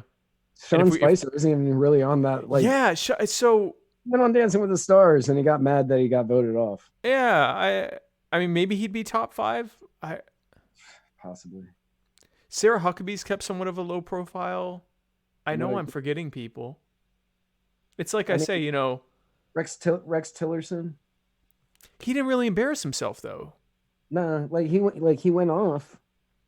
He went off after he left, but he I don't really see it as an embarrassment. Yeah. He just went off. What's his name? Did the Mad Dog Yeah, Maddox. Maddox? Is it Maddox? Yeah, General Maddox. Anyway, he did a book. I wouldn't call that an embarrassment. Those are definitely the top three. Would be Cohen, Mooch, and Omarosa. Yeah. Who should be in prison for murder. Of a national treasure. Of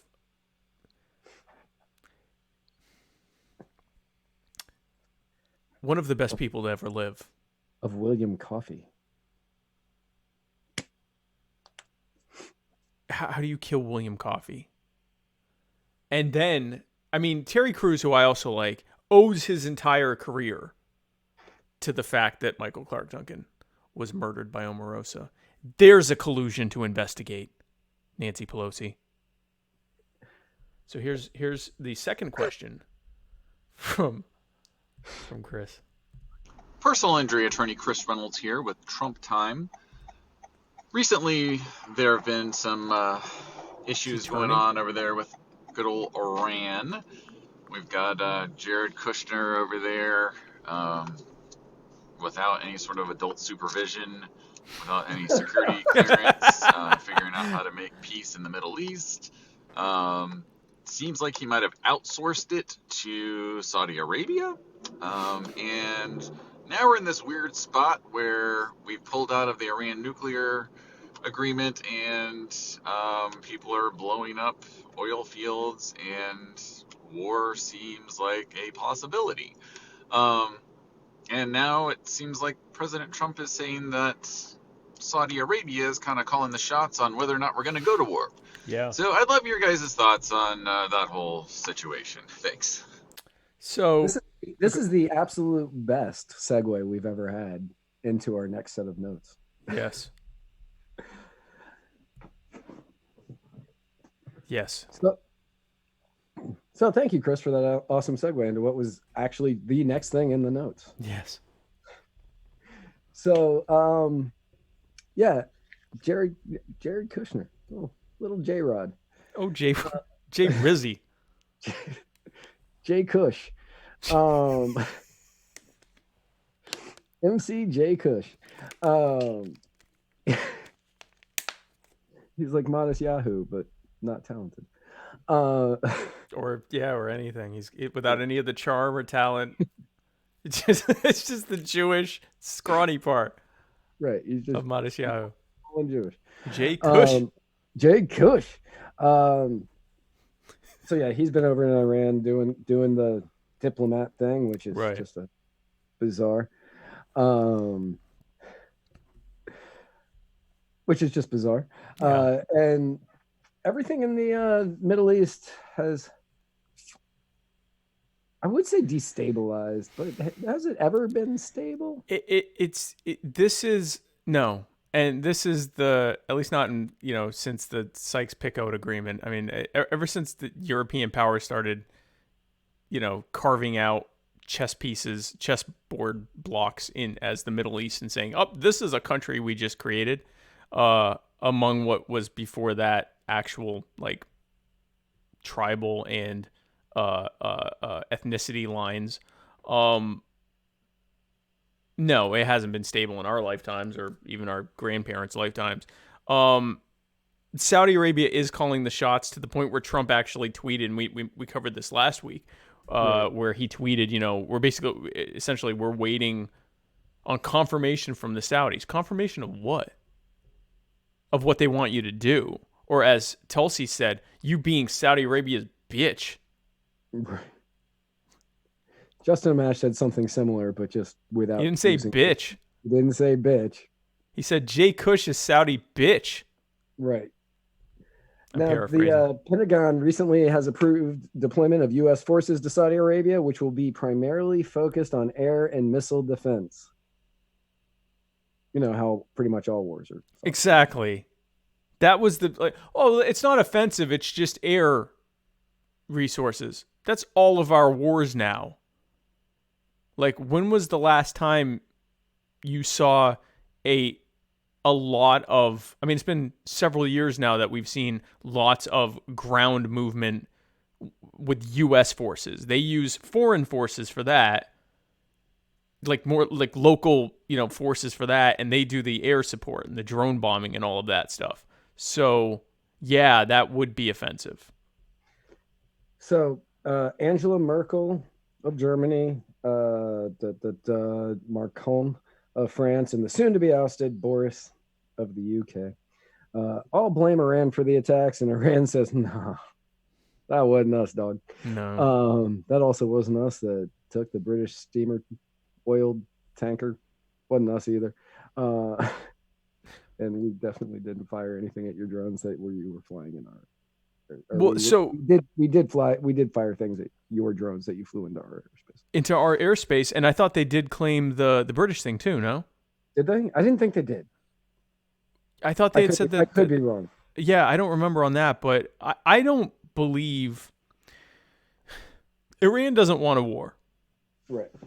They want nukes, and they can't say that they want nukes, but they want nukes for the same reason any reasonable government leader would want nukes. So that this that's going on right now can never happen again. Right. The U.S. You may want an AR-15 in your home. Pretty much. And the same reason that nuclear powers don't give up their nukes. For all their talk about nuclear disarmament, they never talk about them getting nuclear disarmamented. And it's because no one wants to bomb a nuclear power because it could go nuclear. So you just sort of leave them alone. You get into, political chess piece stuff. You get into, economic fighting and that kind of stuff.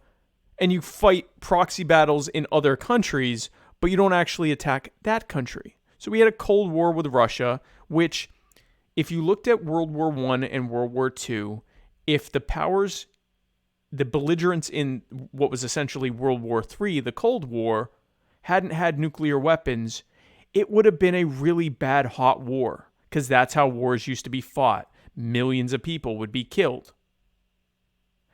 Nukes changed all that, because if you go super hot, it's not just millions of people die, it's billions of people die. It's maybe everyone dies because you have created a nuclear winter and enough sunlight can't get in and we all freeze to death. Or we all die a few years later of radiation poisoning. None of these are good options. That's why I would want a nuke. And I've said this before. If I were the head of state of a small country, I would immediately announce that I'm starting a nuclear program. I would continue that nuclear program, and I would negotiate with bigger powers for concessions to end that nuclear program. And the very second I got those concessions, I would announce that we now had nuclear weapons. And then I'd go about my day. Because what are they going to do then? It's why North Korea is doing it. It's why Iran's doing it. It's why Israel did it, and no one gets to say that they have nukes, but they do. It's why Saudi Arabia is probably going to do it eventually, because then people leave them the hell alone. Yep. But they don't want war. In front of the UN over the last few days, where so much happened, Trump slams the bloodlust regime of Iran in front of the UN. That is irony. Right. Yeah. As we then send troops there to kill people. Now, personally, the bloodlust of Iran, who is currently has 0 wars that they are prosecuting. Right. To our, 6 or 4 or 5 now? What are we at right now? More than 0. More than 3. Right. And personally, I just have to say that I really just wish that the people of the Middle East would give us back our freedoms and our liberties. Really? So we can stop going over there to try to rescue the freedoms and the liberties that our soldiers are fighting for. Our freedoms. I just wish that these countries wouldn't stop hating us so much for our freedoms that they continued to put their children in the way of our bombs and missiles. So, but like I know we talked about this last week, but Saudi Arabia is a separate kingdom, as Trump called it, the kingdom. the kingdom.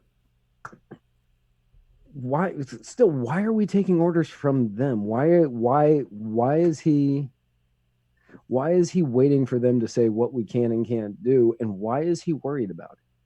Because he's a bitch. So I just so, and this is a guy who typically acts like, the alpha, he wants to present himself as the alpha of alphas. There's that video where like he and a bunch of other European world leaders are walking up to cameras and he like pushes one of them out of the way because he had to be in front of them because he's like hypersensitive to whether he looks like the boss at all times. And he's sitting here tweeting about, we're waiting for the kingdom to tell us what to do. That is bitchnism there. And Straight bitch made bitchnisms, as Tulsi Gabbard put it. I'm paraphrasing slightly.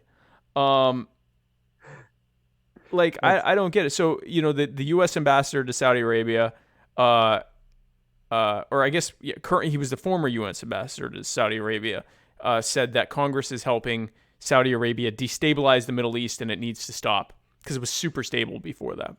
Right, super stable. It was it was so stable. They actually called it the Stable East. So real quick, Bass says, imagine chastising our leader for being readily present to defend our allies. Now, our allies. Saudi Arabia, our allies.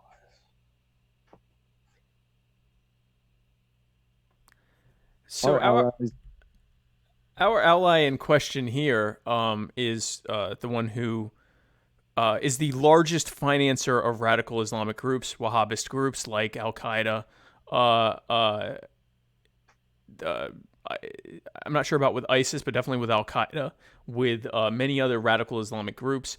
And not just the groups themselves, but Saudi Arabia is the main sponsor of the Wahhabist school of Islamic jurisprudence. So prior to the era of the U.S. giving massive amounts of money to Saudi Arabia because they found oil there in the 1942 or something like that. Prior to that, there were competing schools of thought within Islam. Islam was going through a modernization process that was very similar to what other faiths were going through. And because they were 700 years newer than the other Abrahamic faiths, they were a few hundred years behind in that modernization. But it was happening. And we see it in if you look at pictures of what Iran looked like in the 1940s, 50s, 60s, if you see what Afghanistan looked like, what Lebanon looked like, Beirut was called the Paris of the East. If you look at how these 99% Muslim countries were living at those times, they looked every bit as modern as Europeans, as Americans. They were going through a modernization. That ended when Saudi Arabia got these massive amounts of money and started funding the Wahhabist school of Islamic jurisprudence, which is an incredibly radical, think basically like if all of a sudden a government got a bunch of money and was able to give to fund, Westboro Baptist Church as the way of Christian thinking and what that would lead to within the majority Christian world. That is what Saudi Arabia has done. That is what the kingdom of Saudi Arabia, what the royal Saudi Arabian family has done to Islam and to the world. And it has allowed for the festering of that, coupled with the blowback from Western military interventionism in the Middle East and Central Asia and other Islamic areas, has led to the creation and also the U.S. funding and training terror groups is what has led to the ripe environment for these radical Islamic terrorist groups. We can thank Saudi Arabia and the CIA for that. So I guess they're allies of the CIA. I'm not sure that you could argue that they're allies of any of us sitting here. Nope. also responsible for a huge genocide going on right now in Yemen. In that Yemen. we are currently giving them the weapons to do. So again, if you're arguing that they are allies of the U.S. military intelligence industrial complex, sure. But Yeah. I wouldn't call that complex an ally of us. We have to fund them.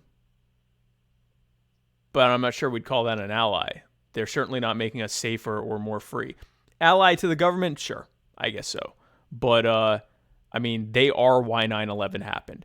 They created the movement. They created the groundwork for it to happen. They demanded that we come over to protect them, which is what helped spark the massive influx of people into Al Qaeda in the first place. Was U.S. occupation of the Muslim holy lands like Mecca and Medina. Even though U.S. troops weren't there, they were in the country that had Mecca and Medina. That led to Al Qaeda going from being a bit player to the main terror group.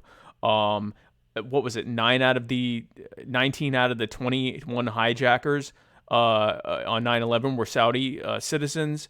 I mean, yeah, our allies, sure. I guess that they're the CIA's allies. I'm sure. I guess. Sure. So, speaking of horrific, stupid things happening at the UN,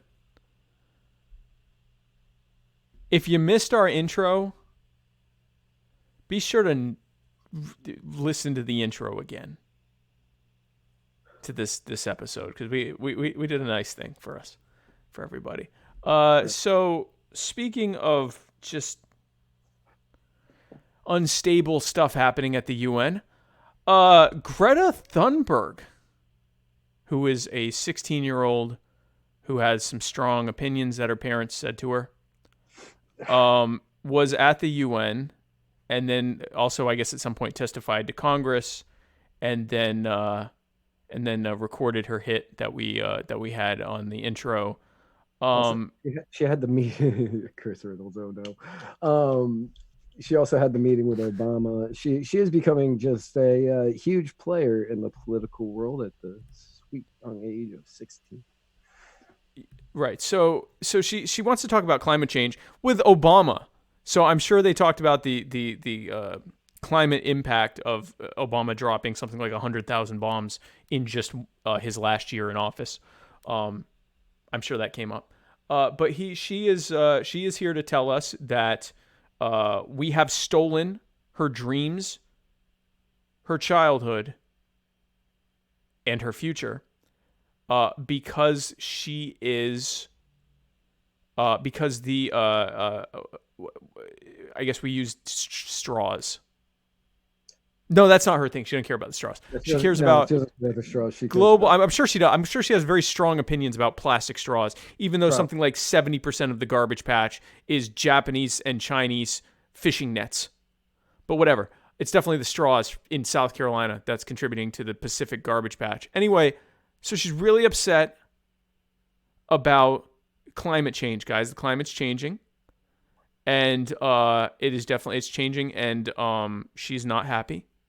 Of course, the problem is people making money and providing for their families, and not wanting to have their quality of life destroyed.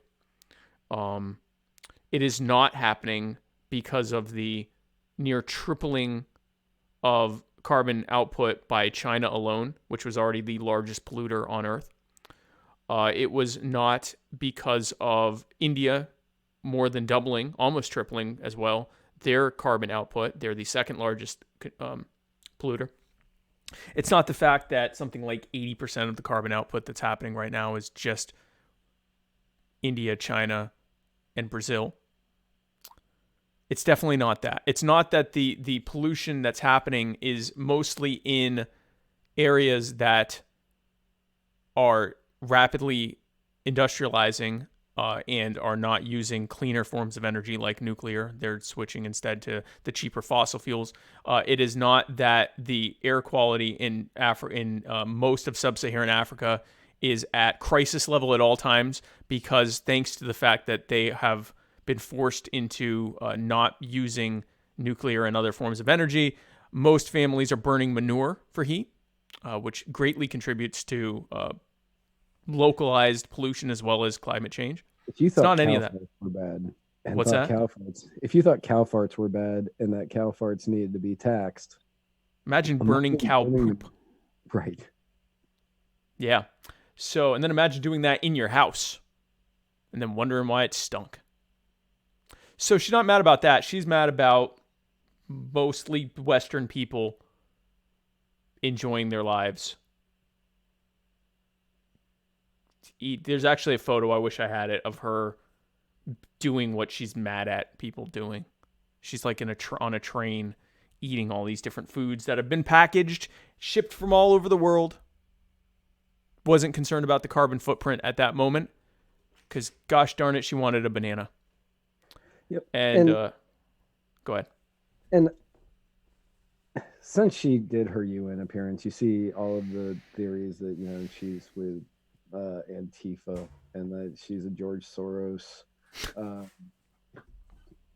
plant, Yeah. whatever, and all of these things. None of that matters. None of that matters. Even if it's true, it Right. doesn't matter. It really doesn't. It really doesn't. None of that makes a difference in this world. No. And what does matter is she's out there and she's promoting. It's not that she's promoting that we need to like take care of the environment because, okay, sure, why not? It's the way she wants to do it. It's the way that she wants to do it. It's what she wants enacted in order to do it. And she wants everybody in the West to pay more money, to pay more taxes, to give up more of their income to ensure that things start turning around, I guess is the best way to put that. Right.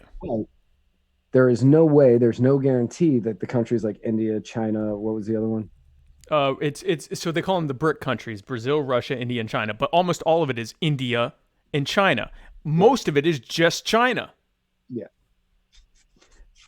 And if they aren't holding true to the standards of the Paris Accord or anything else, there's no way they're going to hold true to this. And you're not going to make a communist country.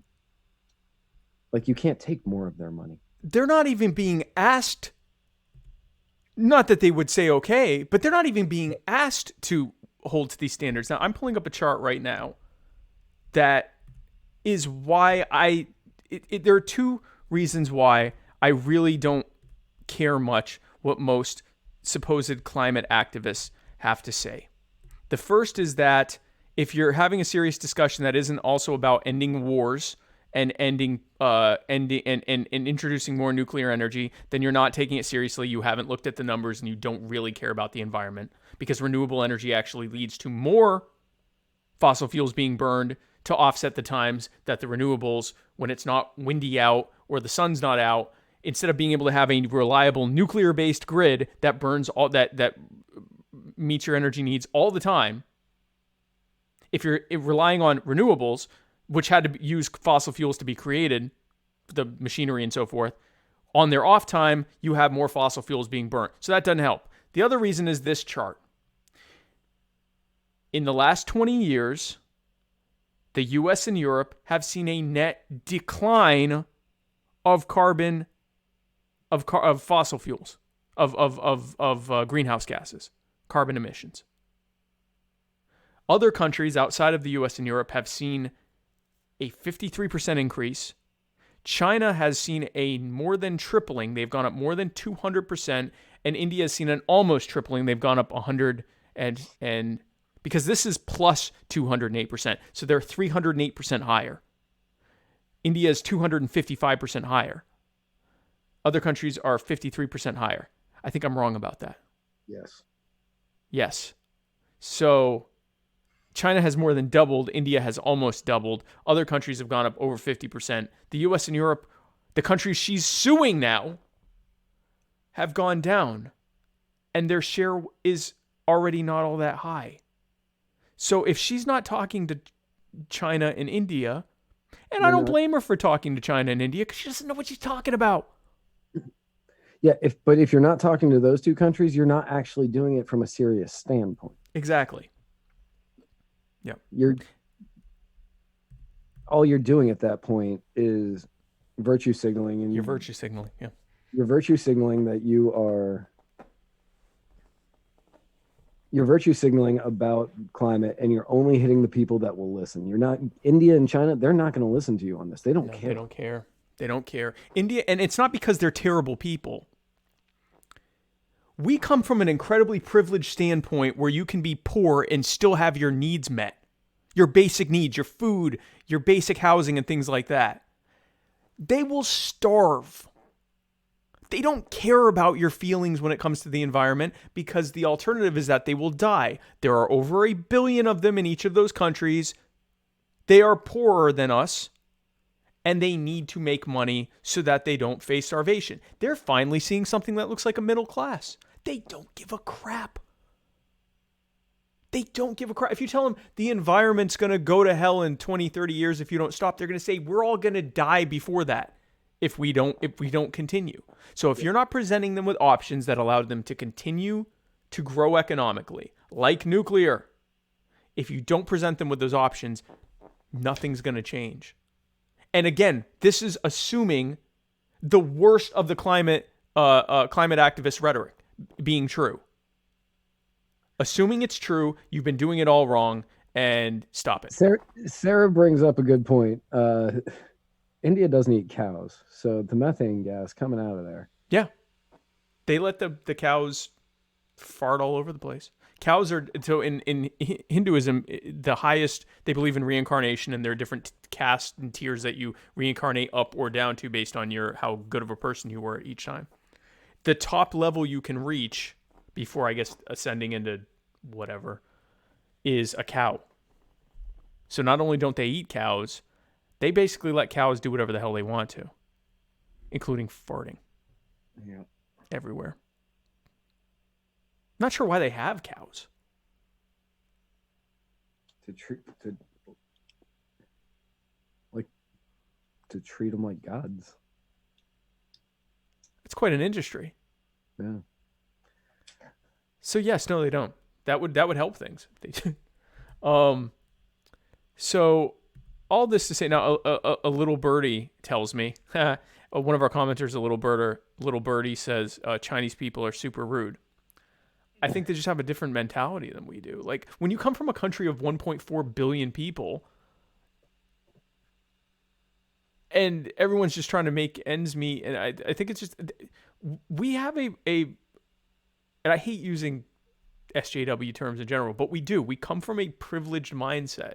We have a level of prosperity that will say stuff like, well, but you could do it in a cleaner way, or you could be nicer about it. And they're like, no, we couldn't, because we only have a certain number of seconds in the day, and we're trying to like build something and make ends meet. They are our ancestors 150 so years ago when they were industrializing. They don't have time for your feelings, and they don't have time for caring about climate output. Not for something 20, 30, 40, however many years from now.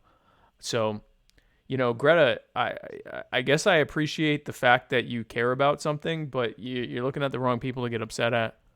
And good luck doing that shtick in the countries where it actually matters. I wish you luck. That's not what's in the notes, but I wish you luck. Yeah, that's definitely not what's in the notes. That's definitely not what's in the notes, but I wish you luck. I think I did a good job with that. You did. You followed the instructions on that. I did follow the instructions. Listen, I don't. So I've conversed with Matt, expressing some of my frustrations about this girl, but it's really not this girl. It's the fact that people keep trotting out children, and she's 16, so she's not, a 5-year-old, but they're trotting out youths to talk about important policy things, which is fine. If a 16, 17, 18-year-old has a lot of stuff to say, great. I just had TJ Roberts on my show. He's 20. He's been doing this since he was like 18. But you can't then, when people maybe go a little too far and mock them, as we mock people in socio-political discussions and go, well, they're just kids. That kid chose to be the figurehead of an entire global movement. Or David Hogg, he was the figurehead of a national movement. You don't then get to go, oh, I'm just a kid. Oh, don't hurt me. Don't make fun of a kid. Don't make fun of me. I'm just a kid. Why are you like you're picking fights with Trump on Twitter? Right, making fun of a kid for the way that they look or because they have Asperger's or whatever, like that. Or whatever, yeah, that's terrible. That's awful. Don't do that. Yeah, but don't do making it. fun of their ideas and telling them that they're just ridiculous. That's fine. Do that all day long. If they're willing to put it out there, make fun of it. Yeah, make fun of it. Make them question it. Make them have to defend it. And if anything else, if nothing else, it will make them better at arguing their points. And it might make them reconsider if they want to do this right now. Because it's one thing for if I get up, and I mean, if you're a kid and you're getting up and saying, you know, I want to end gang violence, let's try to talk and end gang violence. You know, don't attack the kid, right? But like, if a kid gets up and starts not only pushing policy prescriptions, but is getting in people's faces, and David Hogg did the same thing, accusing adults of ruining their lives. And, you know, I mean, Hogg was, I mean, he was picking fights with people, like picking online arguments with people. But then when they'd argue back, I'm just a kid. Don't do that. I'm a kid. Oh, I'm just a kiddie. I'm just here on my bike. Leave me alone. It's one or the other. And meanwhile, it's wrong to make, you know, I hate when people, you know, they start with, oh, you know, Trump's orange. Okay, he's orange. Did that help you? Like, I think it's stupid in general, regardless of age or whatever. Picking on, you know, ad hominem, quid pro quo, ad hominem is the tool of someone that doesn't have a real argument. And so in general, I just don't like it. But that doesn't change because of their age. And again, knowing that in political spheres that some people will insult you because of your looks or the way you talk or whatever. Why would you put a kid in that? Unless it's because you want to silence people actually challenging what they have to say and just going, oh, it's the truth from the mouth of children, but also don't dare challenge anything they're saying. From the mouth of babes. For the mouth of babes. That comes was the coached, truth.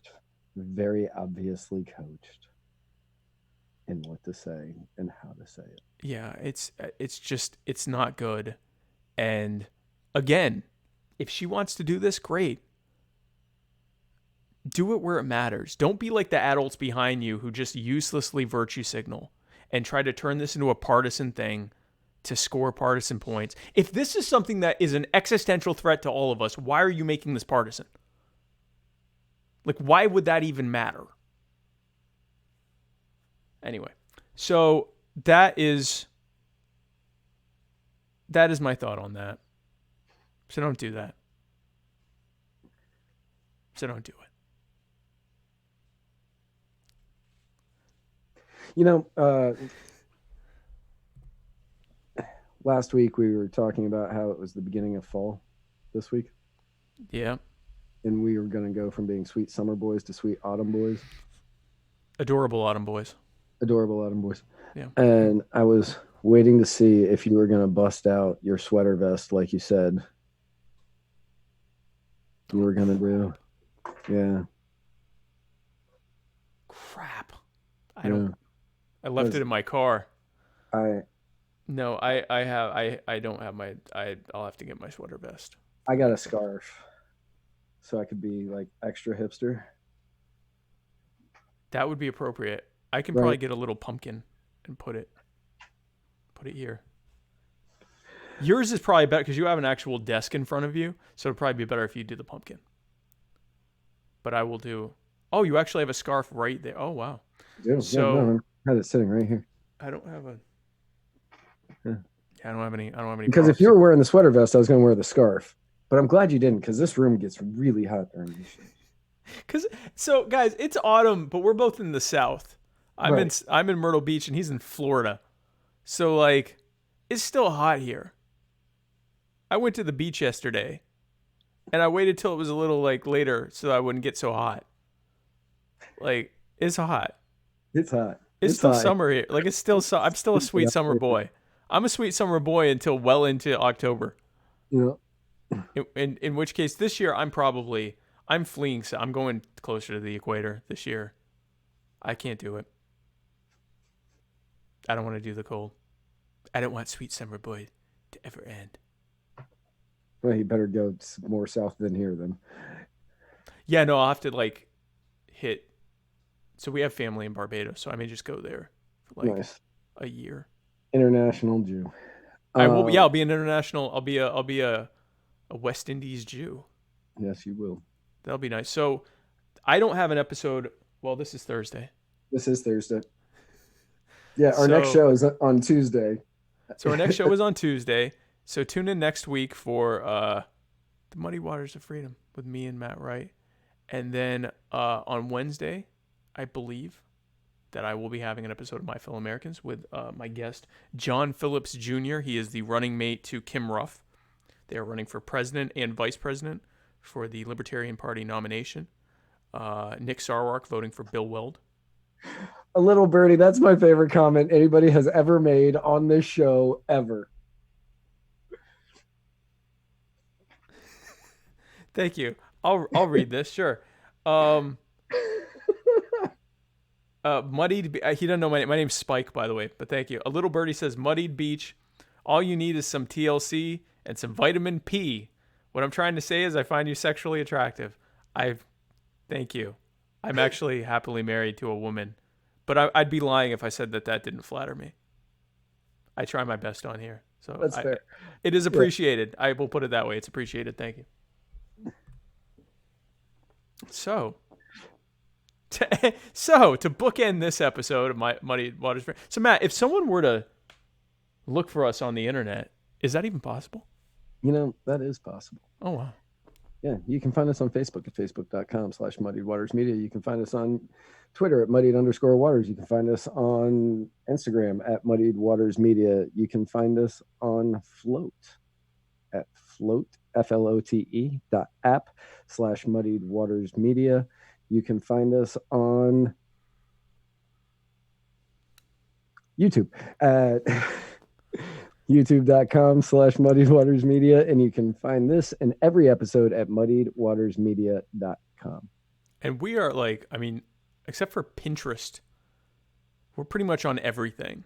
Yeah, pretty much. Muddied Waters Media is on we are around. We in here. We are definitely not on Tumblr. We are not on Tumblr. No. I don't even want to try to learn Tumblr. We should get on Reddit. We should get on Reddit, but we are definitely not on Tumblr because when I was signing us up for a Tumblr account, I made the age too young because I just kind of made up an age, and they said no. We are banned from Tumblr. We are banned from Tumblr for our age. I like that. I like being carded. For the next 14 years, we are banned from Tumblr. I like being carded, and I like that I'm banned from Twitter until I'm in my 50s. Oh, 40s. No, 50s. Oh, my God. I'm old. So, guys, thanks again for tuning in. We will see you next Tuesday at our regular time. And where we're going, we don't need roads.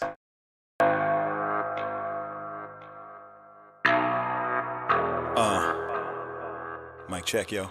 We still here? Still going strong, yeah? Are you down with Zuby? Yeah. I will not go pop, I will not go soft. When I say no means no. This is true hip-hop, I do not flip-flop. When I say flow, mean flow. This is perseverance.